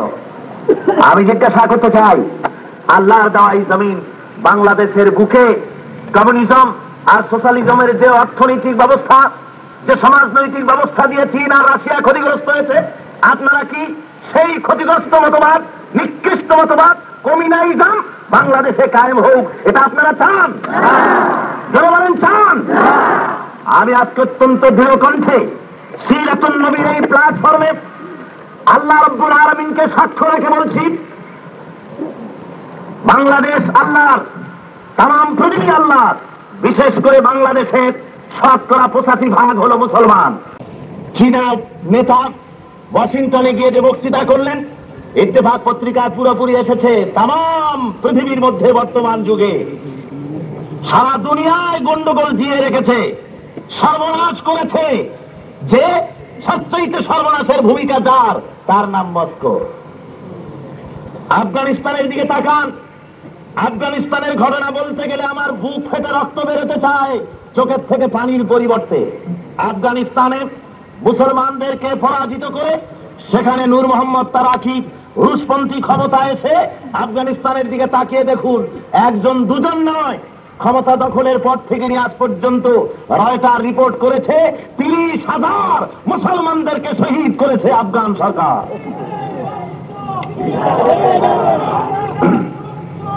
শুধু তাই নয়, ইদানিং আরো রিপোর্ট এসেছে, গোটা আফগানিস্তানের সমস্ত মসজিদগুলিতে মুসলমানদেরকে জামাতে নামাজ পড়া সরকারিভাবে বন্ধ করে দেওয়া হয়েছে। জোরে বলেন নাউজুবিল্লাহ। গোটা আফগানিস্তানের সমস্ত মসজিদগুলিতে জামাতে নামাজ পড়া সরকারিভাবে বন্ধ করা হয়েছে, মাদ্রাসাগুলির রিকগনিশন বাতিল করা হয়েছে। আজকে সে দেশের মুসলমানেরা যারা ইসলাম চায়, তারা আজকে সেখানে আল্লাহর দ্বীন বাঁচিয়ে রাখার জন্য সংগ্রামে লিপ্ত হয়েছে, জীবনকে মৃত্যুর সাথে বাজি রেখে। এভাবে করে তাদের সাম্রাজ্যবাদী হস্তক্ষেপ করেছে বার্মার উপরে। বার্মার যে মুসলমানেরা নির্যাতিত হয়ে বাংলাদেশের ভিতরে আপনাদের কাছেই এসেছে, কি অপরাধ তাদের, এরা কি করেছিল? এই লক্ষ লক্ষ বার্মি মুসলমান, তাদের অপরাধ আর কিছু না, অপরাধ তারা পড়েছে লা ইলাহা ইল্লাল্লাহু মুহাম্মাদুর রাসূলুল্লাহ। এই হলো অপরাধ। এই অপরাধের জন্য তাদেরকে জ্বালাতন করা হয়েছে, তাদের স্ত্রীদেরকে লাঞ্ছিত করা হয়েছে, তাদের পিতামাতার ভিটাভূমি থেকে উৎখাত করা হয়েছে। এই ধরনের ষড়যন্ত্র বাংলার জমিনে চলছে। আমি আশা করি আপনারা যদি এবারেও ভুল করেন, তাহলে এমন ঘোর অমাবস্যা আপনাদের জন্য আসতে পারে, অমাবস্যার রজনী, যার শুভে সাদেক হওয়া অসম্ভব। এজন্য আমি সমস্ত মুসলমানদের বলবো, ঐক্যবদ্ধ হন, খোদার দ্বীন জমিনে প্রতিষ্ঠার জন্য দৃঢ় সংকল্প হন, আল্লাহর রহমত আসবে। লোকেরা আপনাদের ভুল বুঝায়, সাধারণ লোকেরা না, নেতারা কি বলে, ইসলামের আইন যদি আসে, ইসলামের আইন বর্বর, হাত কাটা আইন আছে তাতে।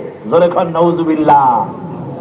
ওই সমস্ত নেতৃবৃন্দের দূরদর্শিতা এবং জ্ঞানের প্রতি আমার করুণা হয়। এরা ইসলামের সাথে শত্রুতা পোষণ করে বলে জাতীয় কথা বলে। ইসলামের এই হাত কাটা আইন কখন জারি হয়েছে? একই রসুলের মক্কি জীবনে হয়েছে? জোরে খান না। মদিনার জিন্দিগিতে যখন রসুল হলেন রাষ্ট্রপ্রধান, রসুল যখন হলেন স্টেট প্রধান, এরপরে মানুষের খাওয়া পড়া, শিক্ষা, চিকিৎসা, বাসস্থানের গ্যারান্টি দিলেন আল্লাহর নবী। তারপরে বেকার সমস্যার সমাধান হয়ে গেল, খাওয়া পড়া, শিক্ষা, চিকিৎসা, বাসস্থানের ব্যবস্থা হলো। এরপরেও যদি কেউ চুরি করে, তাহলে তাকে সালাম করা যায় না, তাকে হাত কেটে দেওয়া। কোরআনের নির্দেশ হলো শিক্ষামূলক শাস্তি তারে দিয়ে দাও। السارق والسارقة فاقطعوا أيديهما। চোর পুরুষ হোক আর নারী হোক, দুটি হাত তার কেটে দাও। এই হাত কাটা আইন নিষ্ঠুর আর নির্মম বলে তারা, যাদের এই সম্পর্কে যাদের কোনো জ্ঞান নাই, ওরা বাধা দেয়। তারা দেয় জানেন, এই হাত কাটা আইন, চোরের এই হাত কাটা আইন যদি বাংলার জমিনে কায়েম হয়, তাতে মুসলমানের কোনো কষ্ট হওয়ার কথা? জোরে জবাব দেবেন, কষ্ট হওয়ার কথা? কোন হিন্দু তাতে মনে ব্যথা পাবে? কোন হিন্দুর ধর্মগ্রন্থ বেদ, পুরাণ, অথর্ববেদ, ঋগ্বেদ, সামবেদ, যুগবেদ, রামায়ণ, মহাভারত, এ সমস্ত বই কিতাবের মধ্যে কোথাও কি আছে যে যত চুরি করতে পারো তত বেশি সওয়াব হবে? আছে? চোরের যদি হাত কাটা যায়, তাতে মুসলমান যেমন খুশি, হিন্দু তেমন খুশি। কিন্তু বাধা কারা দেয় জানেন? বাধা দেয় নেতারা, বাধা দেয় ব্রুকার্সরা, বাধা দেয় বড় বড় অফিসার হয়ে যারা বসেছেন। সব নয়, কিছু সংখ্যক তারা বাধা দিতে চান এটার উপরে। কেন বাধা দেওয়ার মূলীভূত কারণ হলো এই, চোরের হাত কাটা আইন যদি চালু হয়, বাংলাদেশের জনগণের হাত কাটা যাবে না, যেহেতু তারা ক্ষুধার জ্বালায় হয়তো এর বেল, ওর তাল, এর কলা, ওর সাইরেনার পয়সা চুরি করবে, আর এজন্য গভর্নমেন্ট তার, ইসলামী গভর্নমেন্ট তার হাত কাটবে না। কিছু পানিশমেন্ট করতে পারে বড় জোর, এই সামান্য কলা কচু আর বেল চুরির জন্য হাত কাটা যাবে না। ইসলামী আইন যদি চালু হয়, হাত কাটা যাবে নেতাদের, হাত কাটা যাবে যারা নাকি দেশ পরিচালনার নামে দেশকে জাহান্নামের দিকে নিয়ে যায়। ওরা জানেন গভর্নমেন্টের চেয়ারে বসে, গভর্নমেন্টের টেবিলে, গভর্নমেন্টের কাগজের কলমের মারে লক্ষ কোটি টাকা আমরা মারি, স্কুল কলেজ ইউনিভার্সিটি রাস্তার রড সিমেন্ট আমরাই মারি। অতএব যদি হাত কাটা যায় আমাদেরই যাবে। অতএব এই আইন যাতে কায়েম না হয় সেজন্য দু হাতে বাধা দাও। তাই ইসলামের বিরুদ্ধে তাদের এত বিষ। কি বলেন ঠিক না? ধরে বলেন সত্য নয়? শেরে বাংলা একে ফজলুল হক সাহেব মরহুম, আল্লাহ যেন তাকে মাফ করে দেন, জোরে বলেন আমিন। তিনি একবার বক্তৃতা করেছিলেন খুলনার সার্কিট হাউস ময়দানে।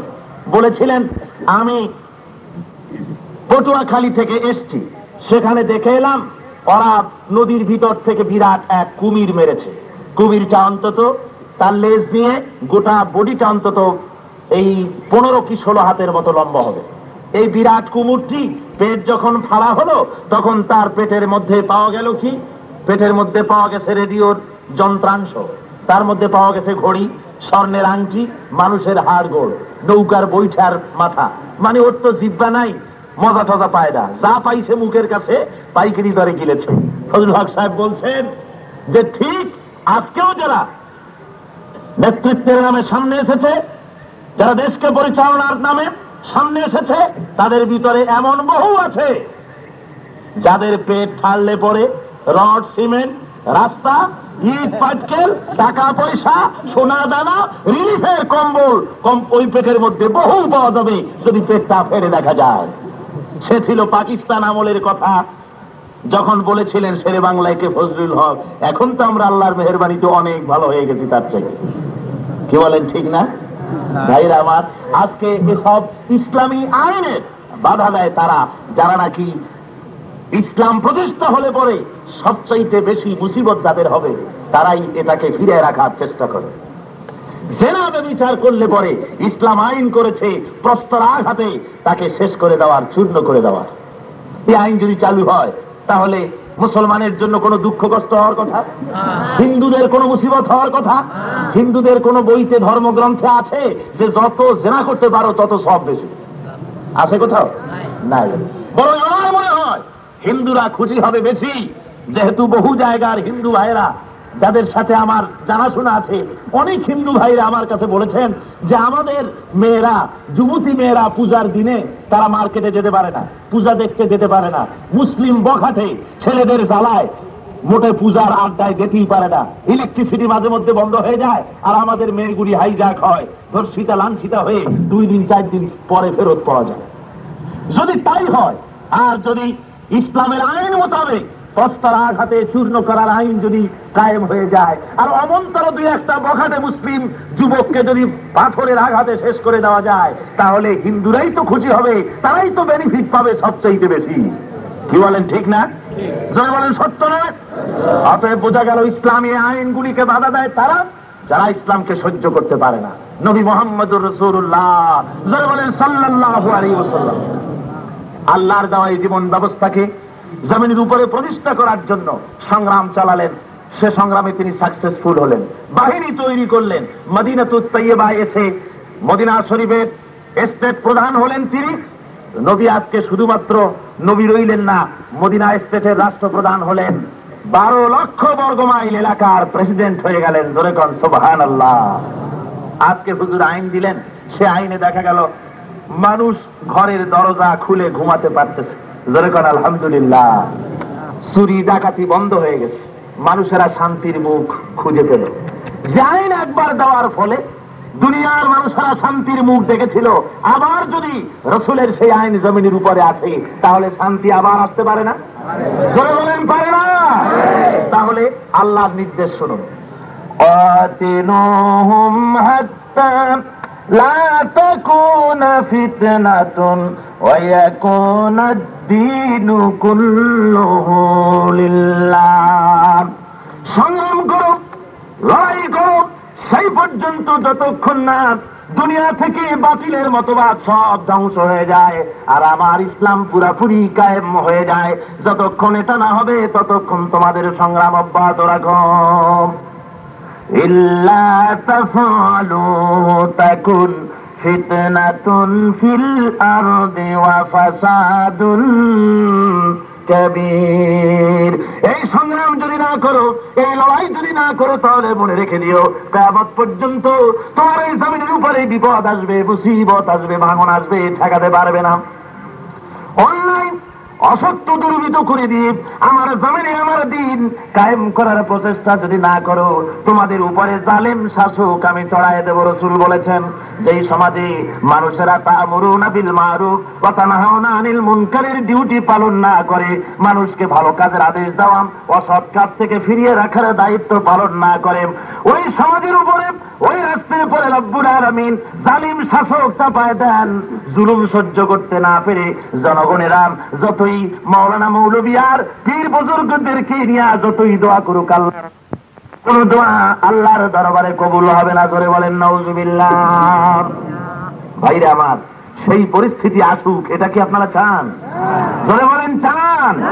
যদি না চান, অগ্রসর হন আল্লাহর পথে।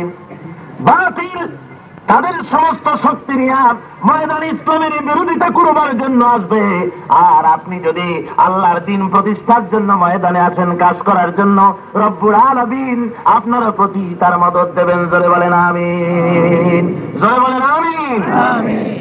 أعوذ بالله من الشيطان الرجيم بسم الله الرحمن الرحيم فأبى القاسم محمد بن عبد الله بن عبد المطلب بن عبد مناف بن هاشم بن قصي بن كلاب بن كعب بن مرد بن إلياس بن حذر بن مدركة بن عدنان هذا سلكه محمد رسول الله صلى الله عليه وسلم يا نبي سلام عليك يا رسول سلام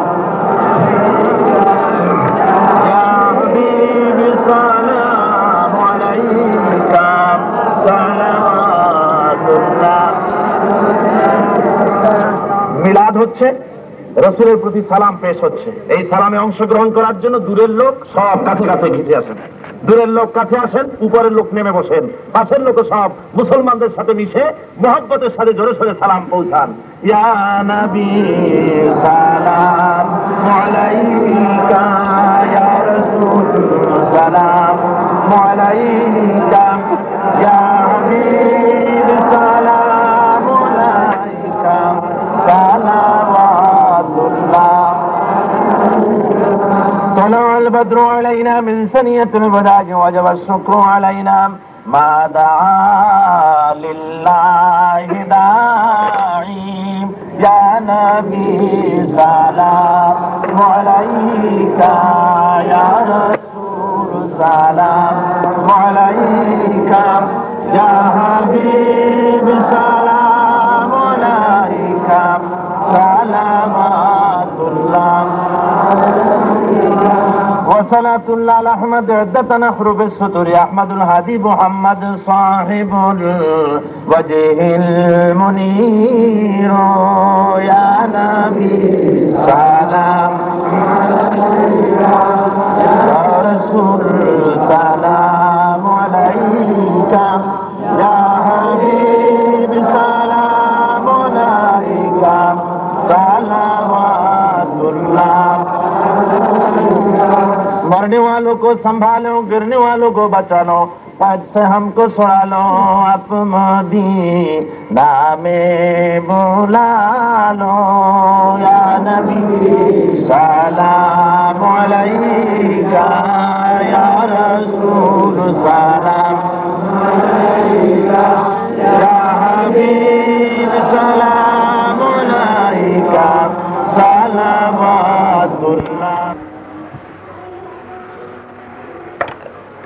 সবাই কোরআন কেন করলেন আপনাদের ভোটে ভাটার মধ্যে? বলে ঢুকতেছেন, আপনারা রাগ করতেছেন। আপনাদেরকে বুঝতে হবে, আপনারা যদি রাগও করেন, কারো যদি অভ্যাস থাকে তাহলে তিনি রাগ করবেন, তাহলে কেউ যদি রাগও করেন তা আমার উপায় নেই, আমাকে বলতেই হবে।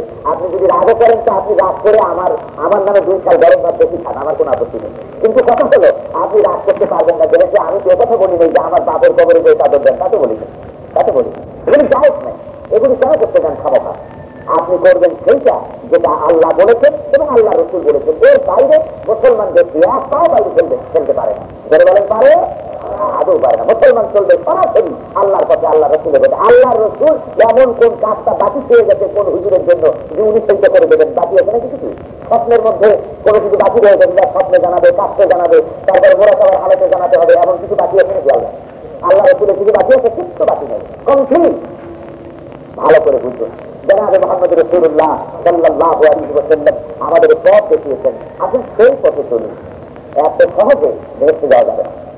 আপনারা যত সহজে মনে করেন যে একটু ইয়া নবী সালাম আলাইকা, ইয়া রাসূল সালাম আলাইকা ভালো করে যদি বলি, আর যদি বড় বড় জিলাপি আর রসগোল্লা সবাই যদি ভালো করে ইয়া নবী সালাম আলাইকা করি, তাহলে বেহেশতে যাওয়া তাড়াতাড়ি না, এত সহজে যাওয়া যাবে না। এত মিষ্টি খেলে বেহেশতে কি যাওয়া এত সহজ নাকি? তাহলে সাহাবায়ে কেরাম রক্ত দিলেন কেন? কথা বুঝছেন? আপনার আমার মতো রসগোল্লা খেয়ে যদি বেহেশতে যাওয়া যাবে, তাহলে ওনাদের একটু বুদ্ধি নেই, আমাদের তো একটু বুদ্ধি ওনাদের কম ছিল না। বললেও বড় বড় রসগোল্লা, বড় বড় জিলাপি গরিব গরিব টাকার মতো বানাইয়া পাইকারি করে খাইয়ে বেহেশতে করে দিচ্ছে। তা তো হয় নাই, সেখানে রক্ত দিতে হয়েছে, ঠিক না? রক্ত দিতে হয়েছে। দিন এত আসানে আসে নাই, এত সহজে আসে নাই। সকলকে ওই দিনকে বুঝতে হবে। যদি সহজই হবে তাহলে আপনারাই বলেন, ইসলামের মতো চরিত্রবান ব্যক্তি আল্লাহর জমিনে আর একজন আছে? আর ভাই, 2 একজনকে চুপ করে বসে থাকলে 2 একটা প্রশ্ন এমন আছে যার জবাব সাথে সাথে না দিলে যদি চোখ বুঝে মুখ বুঝে বসে থাকে, বুঝে শুনে ইমান নষ্ট হয়ে যাবে। আমি বলেছি রসুলের চাইতে চরিত্রবান ব্যক্তি আল্লাহর জমিনে আছে, কেউ বললেন হ্যাঁ এইবার হয়েছে, পুরুষ ছেলের মতো না কথা বলেন। কথা বুঝলেন? যখন প্রশ্ন হবে 2 একটা প্রশ্ন আছে, ইমানই প্রশ্ন, জবাব সাথে সাথে দিতে হয়, আর মুখ বুঝে বসে থাকে, এটা কুলক্ষণ। এটা কি কুলক্ষণ? সুতরাং রসুলের মতো চরিত্রবান ব্যক্তি আল্লাহর জমিনে আর একজনও মাশাআল্লাহ, এই জন্য হয়েছে। এবার বোঝা যায় যে পুরুষ ছেলের মধ্যে বক্তৃতা করতেছে। আল্লাহ রাব্বুল আলামিন নিজে হুজুরের চরিত্রের সার্টিফিকেট দিয়েছেন। আপনি দেখেন না, দুনিয়ায় যত ধর্মগ্রন্থ আছে, কোন ধর্মগ্রন্থের ভেতরে ওই ধর্মগ্রন্থে যার কাছে আছে তার চরিত্রের সার্টিফিকেট নাই।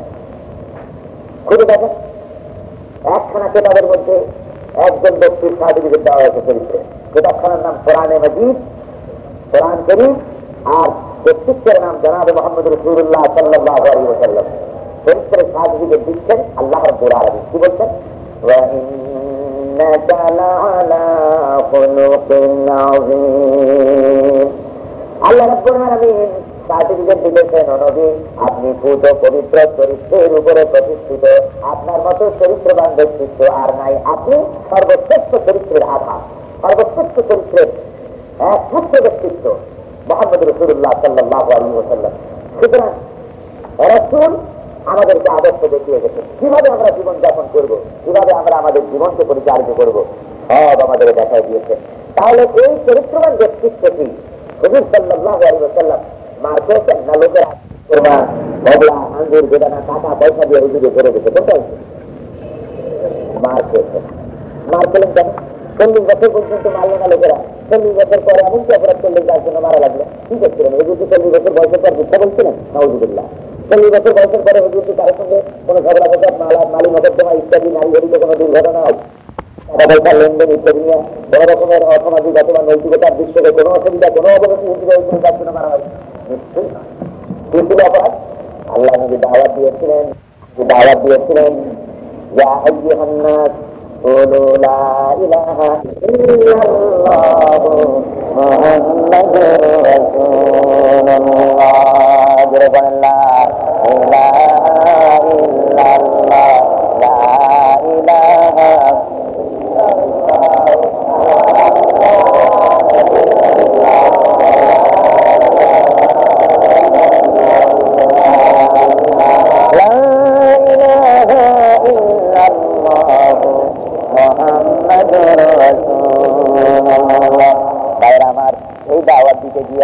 কোন ইলাহ নাই, কোন আইন দেখা নাই, কোন বিধান দেখা নাই, আল্লাহ ছাড়া।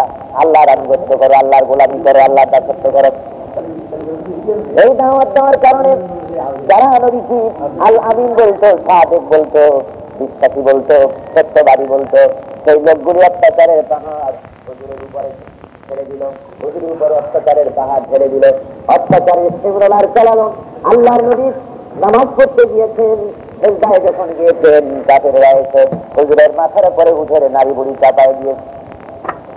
হুজুর নামাজ পড়ে বাইরে বেরিয়েছেন, কাফির হুজুরের গলায় চাদর দিয়া পেঁচাইয়া ওই চাদরের প্যাচ লাগাইয়া দুই প্রান্ত ধরে এমন জোরে টান মেরেছে, আল্লাহ নবীর চেহারা মোবারক লাল হয়ে গেছে, চোখ দুটো ঠিকরে পড়ে যেতেছে। রাসূলকে মাটির উপরে ফেলে দিয়েছে আছাড় মেরে। তারপরে আবু জাহেল হুজুরের গায়ে হাত তুলেছেন, হুজুর অস্থির হয়ে পড়েছেন। হযরতে হামজা তখনও কাফের ছিলেন, তিনি গিয়েছিলেন শিকার থেকে ফিরে এসে দাসীর মুখে যখন খবর শুনলেন, তিনি শোনা মাত্রই ওই শিকারীর দেশে ছুটে চললেন আবু জাহেলের বাড়ি।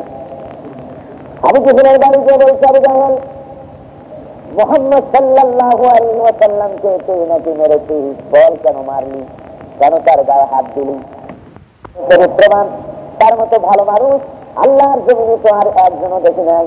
সারা জীবনে তিনি মিথ্যা কথা বললেন না, সারা জীবনে মানুষকে প্রতারণা করলেন না, এমন মানুষকে গায়ে কেন হাত দিলে রে?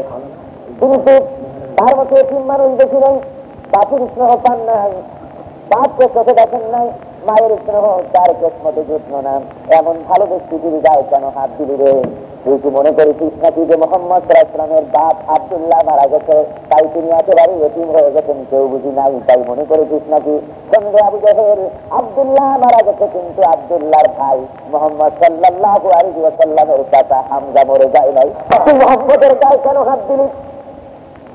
হযরত হামজা হাতের অস্ত্র দিয়ে মাথার উপরে আঘাত মারলেন আবু জাহেলের মাথা কেটে গিয়ে রক্ত সিঙ্কি দিয়ে বেরিয়ে গেল। হযরতে হামজা তখন ওই কুফরি হালতেই হনহন করে বেরিয়ে গেলেন। হযরত রাসূলের কাছে এসে দেখেন তিনি পড়ে আছেন। এইভাবে করে হুজুরের মস্তক মোবারক নিজের কোলে তুলে নিয়ে আল্লাহর নবী বলেন, বাবা মুহাম্মদ সাল্লাল্লাহু আলাইহি ওয়াসাল্লাম, তোমাকে আবু জাহেল মেরেছিল, আমি তার প্রতিশোধ নিয়ে এসেছি। আমি তোমার রক্ত যেমন ও ঝরাইছে, আমি ওর মাথা ফাটাইয়া রক্ত আমি নিজের চোখে দেখে এসেছি। রাসূল বলেন, ওগো চাচা হামজা, কার মাথা পাঠিয়েছেন, কার রক্ত ঝরাইছেন, আমি এসব শুনে মোটেও খুশি হব না, এসব শুনে আমার মন মোটেও তৃপ্তি লাভ করবে না, যদি আপনি একটাবার আমার কানে শুনায় দিতে পারেন লা ইলাহা ইল্লাল্লাহু মুহাম্মাদুর রাসূলুল্লাহ। চাচা যান, এই একটি বার শুনায় দিতে পারলে আমার কলেজা ঠান্ডা হয়ে যায়। হযরত হামজা বলেন, বাবা দিন তোমার কাছে এতই প্রিয়, আমি প্রতিশোধ নিলাম, তাও তোমার দিল খুশি হলো না। খুশি হবে আমি দিন কবুল করলে, তাহলে শুনে নাও, আমি আল্লাহকে সাক্ষী রেখে বলতেছি, আশহাদু আল্লা ইলাহা ইল্লাল্লাহু ওয়াহদাহু লা শারীকা লাহু ওয়া আশহাদু আন্না মুহাম্মাদান আবদুহু ওয়া রাসূলুহু। ভাইরা আমার, আল্লাহ নবী এভাবে কষ্ট করলেন দিনের জন্য, দিনকে প্রতিষ্ঠা করার জন্য। মানুষেরা আল্লাহর গোলামি করবে, আল্লাহর ইবাদত করবে, সেই জন্য সাহাবায়ে কেরাম কষ্ট করেছেন, রক্ত দিয়েছেন, জীবন দিয়েছেন। হযরতে বেলাল মার খেয়েছেন, হযরতে খাব্বাব মার খেয়েছেন, হযরতে খুবাইব মার খেয়েছেন। হযরতে খাব্বাবকে খালি গায়ে দেখে হযরতে ওমর জিজ্ঞেস করেছিলেন, খাব্বাব রে, পিঠে এত গর্ত আমি মানুষের কোনোদিন দেখি নাই, তোমার পিঠে এত গর্ত কেন, তোমার কোমরটা এত চিকুন কেন? হযরতে খাব্বাব বলেছিলেন, ওমর তুমি জানো না, কলেমা পড়ার অপরাধে কাফির বেঈমানেরা আমাকে না খাওয়া রেখেছে, আমাকে খাবার দেয় না, দিনের বেলায় খেতে দেয়নি, রাত্রি বেলায় খেতে দেয় নাই, পানি আমাকে দেয় নাই। তারপরেও যখন আমি কলেমা ছাড়ি নাই, তখন ওই কাফেরেরা আগুন জ্বালাইছে, আংটা আগুনগুলি, জ্বলন্ত আগুনের আংটাগুলি মাটির উপরে বিছায় দিয়া তার উপরে জ্বলন্ত আগুনের উপরে আমাকে পিঠ করে শোয়াই দিয়েছে। আমি যেন নড়াচড়া করে না, নড়াচড়া না করতে পারি, এই জন্য আমার বুকের উপরে পাথর চাপা দিয়া রেখেছিল। ওই আগুনগুলি আমার গর্ত পুড়ে পুড়ে পিঠের ভিতরে যে প্রবেশ করেছিল, আজ পর্যন্ত আমার পিঠের সেই গর্তগুলি মিটে যায় নাই। ভাইরা আমার, এত সহজে ইসলাম আছে নাই যত সহজে আমরা পেয়েছি। দুনিয়া আসার পরে বাপ মুসলমান, মা মুসলমান, গরুর গোশত খাই, মিলাদ শরীফ পড়ি, আর মাজার জিয়ারত করি, মনে করি আমরা মুসলমান পরিপূর্ণ হয়ে গেছি, কিয়ামতের জান্নাতে চলে যাব। এত সহজ নয়। ব্যাপারটি যদি এত সহজ হবে, তাহলে আল্লাহ নবীর সাহাবায়ে কেরামদের এমন করে রক্ত দেওয়ার কোনো প্রয়োজন হতো না। ও ভাইরা, শুধু তাই নয়, জনাবে মুহাম্মদ রাসূলুল্লাহ সাল্লাল্লাহু আলাইহি ওয়াসাল্লামের উপরে কাফির বেঈমানেরা কত অত্যাচার করেছে। আহারে, হুজুর বলেন যেই বছর আমার প্রাণ প্রিয়তমা স্ত্রী খাদিজাতুল কুবরা রাদিয়াল্লাহু, ওই একই বছর আমার চাচা আবু তালেব বিদায় হয়ে গেল। বছরটি বড় কঠিন। কাফির বেঈমানেরা অত্যাচারের স্টিম রোলার চালিয়ে দিল আমাদের উপরে। সাহাবায়ে কেরাম দিনের বেলায় আমার সঙ্গে দেখা করতে সাহস পায় না, রাতের আধারে গোপনে গোপনে আমার সঙ্গে দেখা করে। আমি কি করবো, দিশা না পেয়ে দিশেহারা হয়ে গিয়া আমি আমার পালক পুত্র জায়েদকে নিয়ে মক্কা ছেড়ে চললাম। আহারে, মক্কা থেকে মাইলের পর মাইল হেঁটে বহু কষ্ট করে তায়েফের নগরীতে গিয়ে পৌঁছলাম। ওখানে গিয়ে আমি বাড়ি বাড়িতে গিয়ে বড় বড় ধনীদের কাছে, বড় বড় লোকদের কাছে, নেতাদের কাছে চলে গেলাম। নেতাগুলির কাছে গিয়ে দাওয়াত পৌঁছালাম। বলে তারা দাওয়াত তাদের দিলাম। ওরা আমাকে বলে যে মুহাম্মদ সাল্লাল্লাহু আলাইহি ওয়াসাল্লাম, তুমি যদি নবী হবে তো এতিম কেন হবে? তুমি যদি নবী হবে তাহলে গরিব কেন হলে? আল্লাহ নবী বানাবার জন্য কি একটা ধনী মানুষ তালাশ করে পায় নাই? তোমার মতো মিসকিন মানুষ এতিম মানুষকে কেন তিনি নবী বানাবেন? 300 দিন দাওয়াতের কাজ করি, তাবলীগের কাজ করে মানুষ এতিম মানুষকে কেন তিনি নবী বানাবেন? 300 দিন দাওয়াতের কাজ করি, তাবলীগের কাজ করে, প্রচারের কাজ করে, কোন কুল কিনারা করতে না পেরে বিফল হয়ে আল্লাহর নবী বিফল মনোরথ হইয়া মনে কষ্ট নিয়ে যখন তায়েফ থেকে রওনা করেছেন, আল্লাহর নবী তাকায় দেখেন তায়েফের লোকগুলি, নেতাগুলি তারে সহজে ছাড়বে না, বরং তিনি লক্ষ্য করলেন রাস্তার দুই ধারে যুবক ছেলেরা লাইন দিয়ে দাঁড়ায় আছে, হাতে অগণিত পাথর নিয়ে। অনেকগুলি পাথর এক একজনে জমা করে নিয়েছে, আর ওই পাথরগুলি নিয়ে তারা দাঁড়ায় গেছে রাস্তার দুই ধারে। আমি ওই নিজে ওই রাস্তাটা নিজের চোখে আমি দেখেছি। গত রমজান মুবারকে আমি তায়েফ সফর করেছিলাম। ওখানকার যারা বসবাস করে তাদের আমি বলেছিলাম যে আমাকে একটু নিয়ে দেখাও কোন জায়গায় আল্লাহর নবী মুহাম্মদ রাসূলুল্লাহর গায়ে পাথর মারা হয়েছিল। আমাকে নিয়ে গেল এই রাস্তা দিয়ে। আমি পাগলের মতো হয়ে গেলাম। সরু রাস্তা, দুই দিকে পাহাড় দাঁড়িয়ে আছে, লম্বা পাহাড়। এই পথে আল্লাহর নবী হাঁটতেছেন। আমার মনে হতে লাগলো 1400 বছর আগের দৃশ্য যেন অবলোকন করতেছি। দুদিকে যুবক কাফেররা দাঁড়ানো, পাথর মারতেছি নবীজির গায়ে। শরীরের উপরে পাথর লেগে রক্ত দর বিগলিত ধারায় পড়ে যাচ্ছে। হুজুর দাঁড়াতে পারেন নাই, বসে পড়েছে। ওই কাফের জওয়ানেরা এসে আল্লাহর নবীর হাত মোবারক ধরে উঁচু করে ধাক্কা মারতেছে সামনে, আবার পড়ে যান, আবার পাথর মারি। আর এই পাগলের সাথেও মানুষ এমন ব্যবহার করে না যে ব্যবহার করেছে আল্লাহর নবী মুহাম্মদ রাসূলুল্লাহ সাল্লাল্লাহু আলাইহি ওয়াসাল্লামের সাথে। বংশ যেখানে পড়লেন ওখানে ছোট্ট একটা মসজিদের মতো আছে। ওইখান থেকে আবার কাফেররা তুলে ধাক্কা মেরে সামনে বাড়াইয়া দিল, আবার পাথর মারি সামনে গিয়ে আবার হুজুর বেহুশ হয়ে পড়ে গেলেন। ফেরেশতা এসে বলেন, ইয়া রাসূলুল্লাহ, এই দৃশ্য দেখা যায় না, আল্লাহ আকাশের ফেরেশতারা এই দৃশ্য দেখে কাঁদতেছে। হুজুর আপনি অনুমতি দিয়ে দেন এই দুইটা পাহাড়কে মিলাইয়া তায়েফবাসীগুলি জমিন থেকে জনমের মতো বিদায় করে দিই। আল্লাহর নবী বলেন, ফেরেশতা আমি যদি হুকুম করি আর আমার হুকুম মতো এই দুই পাহাড় মিলাইয়া যদি তায়েফবাসী সব শেষ করে দাও, একটাও যদি না বাঁচে, তাহলে আমি কেন এলাম দুনিয়ায়? কার কানে পৌঁছাবো? লা ইলাহা ইল্লাল্লাহ মুহাম্মাদুর রাসূলুল্লাহ। বাইরে আমার। তারপরে হুজুর আবার দাঁড়ালেন, আবার চতুর্দিক থেকে পাথর মারা শুরু হলো। হুজুর দেখলেন এবার মানুষ অনেক বেশি আসতেছে, তাই তিনি দৌড় মারলেন পাহাড়ের একটুখানি ঘোপের মতো জায়গা, ওইখানে গিয়ে পাথরের আঘাত সহ্য করতে না পেরে আবার পড়ে গেল। তাইফে বসবাসরত লোকগুলি আমারে দেখায় দিল এই মসজিদটার ভিতরে, যেখানে এখন ছোট্ট মসজিদ আছে, ওরা দেখালো এই জায়গায় আল্লাহর শরীরের রক্ত, আল্লাহর নবীর শরীরের রক্ত সবচেয়ে বেশি পড়েছিল এই জায়গাটায়। হুজুর পড়ে আছেন, শরীর মোবারক থেকে রক্ত ঝরঝর করে পড়তেছে। আমি 2 রাকাত নামাজ পড়ে সিজদায় পড়ে গেলাম, কাঁদতে থাকলাম। আমার মনে হলো যেন 1400 বছরের পুরানা সেই জামানার ইতিহাস, সেই টাটকা রক্তই যেন আমার সামনে মনে হতে লাগলো। কাঁদতে কাঁদতে পাগলের মতো হয়ে গেলাম। হুজুর একটু হুঁশে এসেছেন, হুঁশে এসে রক্তগুলি উঠাইয়া নিজের শরীরে মারতেছেন। হযরত জায়েদ বলেন, হুজুর পতিত রক্ত শরীরে মেখে লাভ কি? এটা তো শরীরের ভিতরে আর ঢুকবে না। হুজুর বলেন, জায়েদ আমিও বুঝি পতিত রক্ত শরীরের ভিতরে আর ঢুকবে না, কিন্তু আমি উঠাই নিতেছি এই কারণে আমার রক্ত পড়লো যেই জমিনে, আল্লাহ রাব্বুল আলামিন গোসা করে রাগ করে এই জমিনটারে যেন ধসায় না দেন, সেই জন্য আমার রক্ত আমি উঠাই দিতেছি। সরকার দু আলম দুখানা হাত উত্তোলন করেছেন। আহারে এতিম নবী, কেউ নাই আশ্রয় দেওয়ার আল্লাহ ছাড়া, সহায় নাই, সম্বল নাই, সহায় সম্বলহীন পালক পুত্র সাথে নিয়ে শত্রু পরিবেষ্টিত পাহাড়ের উপরে এই জায়গায় বসে দুটি হাত উত্তোলন করে নবী আমার বলেন, আল্লাহ রাব্বুল আলামিন, এই তায়েফের কাফিররা, তায়েফবাসীরা বোঝে নাই যে আমি তোমার নবী, ওরা বুঝতে পারে নাই আমি নবী, ওরা বুঝতে পারে নাই যে আমি তোমার রাসূল, না বুঝে আমার উপরে যে অত্যাচার করেছে আল্লাহ, তুমি যেন এই অত্যাচারের জন্য তায়েফবাসীদের উপরে যেন গজব নাজিল করো না। ভাইরা আমার, তাই বলতেছিলাম এত সহজে ইসলাম আসে নাই, অনেক কষ্ট করে, অনেক রক্ত পেরিয়ে, অনেক রক্তের উপর থেকে ইসলাম আজ পর্যন্ত এসেছে। তাই বলি ভাইরা আমার, এই ইসলামকে শুধুমাত্র খেল তামাশার বিষয়বস্তু মনে করলে হবে না, শুধু দুই এক ওয়াক্ত নামাজ পড়লে হবে না, শুধু মিলাদ শরীফ জীবনে দুই একবার পড়লে হবে না। কি করতে হবে? করতে হবে জন্ম থেকে শুরু করে মৃত্যু পর্যন্ত জীবনের সকল দিক ও বিভাগে আইন মানতে হবে আল্লাহ রাব্বুল আলামিনের। আল্লাহর হুকুম ছাড়া পা চালানো যাবে না। 5 ওয়াক্ত নামাজকে সঠিকভাবে আদায় করুন। আমি বাংলাদেশ থেকে আপনারা বিদেশে এসেছেন পয়সা কামাবার জন্য, কত লোক গাড়ির ধাক্কায় পড়ে মারা যায়, কত লোক ঘুমের ভিতরে শেষ হয়ে যায়, ওই রকম মুহূর্ত আপনাদেরও হতে পারে, আল্লাহ না করুন, হতে পারে না? হতে পারে না? কত হচ্ছে। এই যে আমরা এখানে কথাবার্তা বলতেছি, কত মুদ্রার এখানে বসে আছে, তার ঠিক আছে? কোন ঠিক।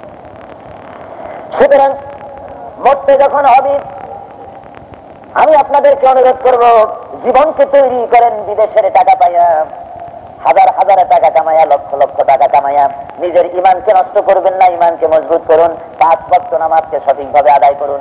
আপনারা যেখানে বসে আছেন এটা তো এমন জায়গা হতে পারে, এটা এমন এক জমিন, যেই জমিনের উপরে যেখান থেকে আপনারা হাঁটেন, হতে পারে এখান থেকেই হযরতে দাউদ আলাইহিস সালাম হেঁটেছেন, হতে পারে এখান থেকে হযরতে মূসা আলাইহিস সালাম হেঁটেছেন, হতে পারে এখান থেকে হযরতে ইউনূস আলাইহিস সালাম হেঁটেছেন, হতে পারে এখান থেকে কত পয়গম্বর হাঁটাচলা করেছেন। তো সেই মধ্যপ্রাচ্য, এই তো সেই আপনার জমিন যেখানে আল্লাহর অগণিত পয়গম্বর এসেছেন, যে জমিন জুড়ে যেখানে আপনারা এসেছেন, এইখান থেকে মাত্র কিছুদিন, মাত্র একদিনের পথ এই দূরে শুয়ে আছেন আখেরি জামানার পয়গম্বর জনাবে মুহাম্মদুর রাসূলুল্লাহ সাল্লাল্লাহু আলাইহি ওয়াসাল্লাম। নবীর দেশের এত পাশে এসে যদি হেদায়েত নসিব না হয়, তাহলে তাদের হেদায়েত জমিনে আর কোথাও হবে বলে মনে হয় না। হেদায়েতের জায়গায় কি, এরা কি করে আর না করে সেটা আপনার দেখার বিষয় না। কোন দেশের মুসলমান কি করে এটা আপনার আমার দেখার বিষয় না। আপনার আমার দেখার বিষয় আমার রাসূল কি করেছেন, আমার সাহাবায়ে কেরাম কি করেছেন, ঠিক না? ঠিক কিনা বলি? মক্কা শরীফে দেখছিলাম আপনার ওই আশেপাশে পুতুল বিক্রি হয় বিভিন্ন দোকানে, হাদিস সাহেবরা সেখানে যায় আর পুতুল কেনে। আমি একজনের দিকে গেলাম, মিয়া এই পুতুল কিনলেন কেন মক্কা শরীফ আছে? কয়েছে তাবাররুক কিনছি, আল্লাহর ঘরের পাশের মূর্তি, তাবাররুক কিনছি। আস্তাগফিরুল্লাহ। কথা বলতেন, ওরা কি দেখে, ওরা কি করে, ওরা কিভাবে চলে, এটা কোনো দরকার আপনার নাই। তাদের কবরে এদের শাস্তি হবে, আপনার কবরে আপনার শাস্তি হবে, এদের কবরে এদের শান্তি হবে, আপনার কবরে আপনার শান্তি হবে, যাত্রা তার হবে, তাই না? সুতরাং এরা কি করলো আর না করলো সেটার সমালোচনা করারও কিছু নাই, বলারও কিছু নাই। আপনি আপনারটা করে দিলুন, আপনি আপনারটা দেখুন। সুতরাং 5 ওয়াক্ত নামাজ সঠিকভাবে আদায় করবেন। কত মসজিদ, সুবহানাল্লাহ, আলহামদুলিল্লাহ। আমরা এই আবুধাবিতে প্রবেশ করার সময় আমি আর ভাইজান আলোচনা করতেছিলাম, আলহামদুলিল্লাহ আমাদের চোখ স্থির হয়ে যাচ্ছিল এক একটা মসজিদ দেখে, চোখ স্থির হয়ে, কি সুন্দর, কি রুচি, এক একটা মসজিদ কত সুন্দর করে তারা বানিয়েছে। এই সুন্দর গুলো রাস্তায় বেরোলি, এদিকে মসজিদ, সেদিকে মসজিদ, সামনে মসজিদ, পিছনে মসজিদ, যেদিকে তাকাই সেদিকে মসজিদ, এত মসজিদ। আর তখন কাটছেন আমাদের রক্তে সিগারেট টানতে টানতে, সিগারেট কম দামে পাইছো, জম্মের খাওয়া খাচ্ছ। হ্যাঁ, বাংলাদেশে 36 টাকা 40 টাকা প্যাকেট, এখানে পাইছো 1.5 দেড়হাম 2 দিরহাম, আর জনমের মতো টানো। মনে রেখে দিও, আল্লাহ মুখ জাহান্নামের আগুন দিয়ে পোড়ায় দেবে। খবরদার, নামাজ পড়তে হবে সঠিকভাবে। আজান হয়ে গেছে, সবসময় পকেটে টুপি থাকতে হবে, সবসময় পকেটে টুপি থাকতে হবে। আজান হয়ে গেছে, জলদি দৌড় দেন, ওখানে পেশাবখানা আছে, পায়খানা আছে, উজুর জায়গা আছে, যা দরকার সব করে মসজিদে ঢুকেন, নামাজ আদায় করেন। বা জামাত, আল্লাহ রহমত হবে, রুজিতে বরকত হবে, ধরে বলেন আলহামদুলিল্লাহ। খবরদার, কেউ নামাজ ছেড়ে দিবেন। অনেকে বলেন যে নামাজ পড়ি না তাই বলে ইমান কি নষ্ট হয়ে গেল নাকি? আয়ু নামাজ পড়ি না তাই বলে ইমান কি নষ্ট হয়ে গেল নাকি? আয়ু বলে মিয়া ইমানই তো নাই, নষ্ট হবে কি? ইমান তো নাই। নামাজ পড়েন না, ইমান নষ্ট হবে না, কিন্তু ইমান থাকে না নষ্ট হবে? ইমানই তো নাই। ইমানের পরিচয় নামাজ, ইমানের পরিচয় কি? নামাজ। সুতরাং আপনাকে নামাজ পড়তে হবে, 5 ওয়াক্ত নামাজ বা জামাত আদায় করবেন, মসজিদে আসবেন, নামাজ আদায় করবেন, আল্লাহ খুশি হবে, রুজিতে বরকত হবে, মিথ্যা কথা পরিহার করবেন। আর খবরদার, ওই ব্লু ফিল্ম, ভিসিআর ইত্যাদি কখনোই দেখবেন না, এর কাছেও যাবেন না, এর কাছে কখনোই যাবেন না। আপনার ইমানকে মজবুত করবেন, কোরআন পড়বেন, হাদিস পড়বেন, বাংলাদেশ থেকে বইপত্র আপনারা বেশি বেশি করে আনাবেন। বাংলাদেশে যারা যায় এখান থেকে যাওয়ার সময় তো কিছু নিতে পারে না, যাওয়ার সময় যেহেতু টিভি, টেপ রেকর্ডার, হ্যান ত্যান একেবারে বোঝার খেলায় অস্থির, আসার সময় তো খালি আছে। সেই সময় যে বন্ধু আপনার বাড়িতে যায় তাকে বলবেন যে আসার সময় আমার জন্য 2 পারা কোরআন শরীফের বাংলা তাফসীর নিয়ে আসবা, একখানা বাংলা হাদিস শরীফ নিয়ে আসবা, একখানা ইসলামের অর্থনীতি আনবা, একখানা ইসলামী সুদবিহীন ব্যাংকিং সিস্টেম কেমনে চলে তার একখানা বই আনবা, নামাজ পড়লে কি হয় সেই সম্পর্কে একটা আনবা। এভাবে বিভিন্ন বাংলা ভাষায় বই লেখা আছে, সেগুলি আনবার জন্য বলবেন। এগুলি পড়বেন, যত বেশি পড়বেন তত ইমান মজবুত হবে, ততই আপনি আল্লাহর রাস্তায় চলতে শিখবেন। কথা বুঝতে পেরেছেন? এই জন্য ইমান যাতে নষ্ট না হয় সেদিকে আপনারা লক্ষ্য রাখবেন। আমরা আসছি এবার খুব কম সময়, খুব কম আমাদের হাতে, আল্লাহ হায়াতে রাখলে আবার আমি আশা রাখি তখন আপনাদের এলাকায় বিভিন্ন জায়গায় বেশি বেশি সময় দিয়ে কিছু কথা শোনাবার ব্যবস্থা করা যাবে। যেহেতু এখানে আপনারা এক একজন আসছেন 2 বছর 5 বছর কত বছর হয়ে গেছে, দিনই কথাবার্তা শোনার সুযোগ খুবই কম হয়, বাংলাদেশে আলেম ওলামা কম আছেন, সুতরাং আসবার ব্যবস্থা করা হবে ইনশাআল্লাহ, যাতে আপনারা বেশি বেশি শুনতে পারেন। আগামীকাল এবং পরশু আরো 2 দিন মাহফিল আছে। যেহেতু আজকে অত্যন্ত ক্লান্ত হয়ে এসেছি, আসার পরে খাওয়া, খাওয়ার পরে মাহফিল, একটু বিশ্রাম করতে পারিনি, সেই জন্য আমাদের 2 জনের শরীর অত্যন্ত ক্লান্ত। আল্লাহ যদি সুযোগ দেন আগামীকাল এবং পরশু কোথায় মাহফিল বলুন? আগামীকাল মাহফিল হলো মুসাফা আর পরশু হলো পাকিস্তান কালচারাল সেন্টার। এই 2 জায়গায় 2 দিন মাহফিল। আপনারা আপনাদের বন্ধু আরো পূর্ণাঙ্গ, আরো বিস্তারিত আলোচনা আপনাদের সামনে করা হবে, যে আলোচনাগুলি দিয়ে আমাদের ইমান বর্ধিত হয়, আমরা খারাপ কাজ থেকে শিখতে পারি। আল্লাহ এই ধরনের তৌফিক যেন দেন, সবাই বলেন আমিন, আল্লাহুম্মা আমিন।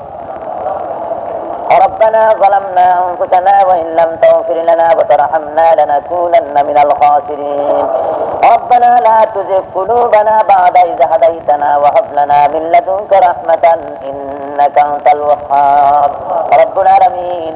বাংলাদেশ থেকে আগত এই বাংলাদেশি মুসলমানগুলি তোমার ঘরের মধ্যে হাজার হাজার মাইল দূরে আবুধাবিতে তোমার কাছে হাত উঠাইছি আল্লাহ রব্বুল আলামিন। আমাদের দুরূদ সালাম আলোচনার সওয়াবটুকু সরকার দু আলম জনাব মুহাম্মদ রাসূলুল্লাহ সাল্লাল্লাহু আলাইহি ওয়াসাল্লামের পাকের পরে হাদিয়া পৌঁছায় দাও। আল্লাহ তাআলা আমরা এই মুহূর্তে যারা হাত তুলেছি এর মধ্যে থেকে মা বাপ যাদের দুনিয়া থেকে বিদায় হয়ে গেছে, আল্লাহ কবরে আযাব থাকলে তুমি মেহেরবানি করে মাফ করে দাও। আল্লাহ আমরা জীবনে বহু গুনাহ করেছি, জেনেও করেছি, না জেনেও করেছি, শয়তানের অসহায় পড়ে করেছি। আল্লাহ মেহেরবানি করে আমাদের জিন্দেগির গুনাহগাতা মাফ করে দাও। আল্লাহ তুমি আমাদের গুনার দিকে নজর করো না।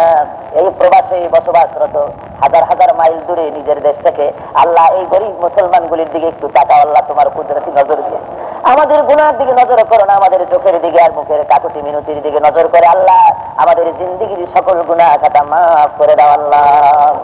আল্লাহ বিবিবাল বাচ্চা দেশে রেখে এসছে, সাথে আনতে পারে নাই, আল্লাহ বিবিবাল বাচ্চা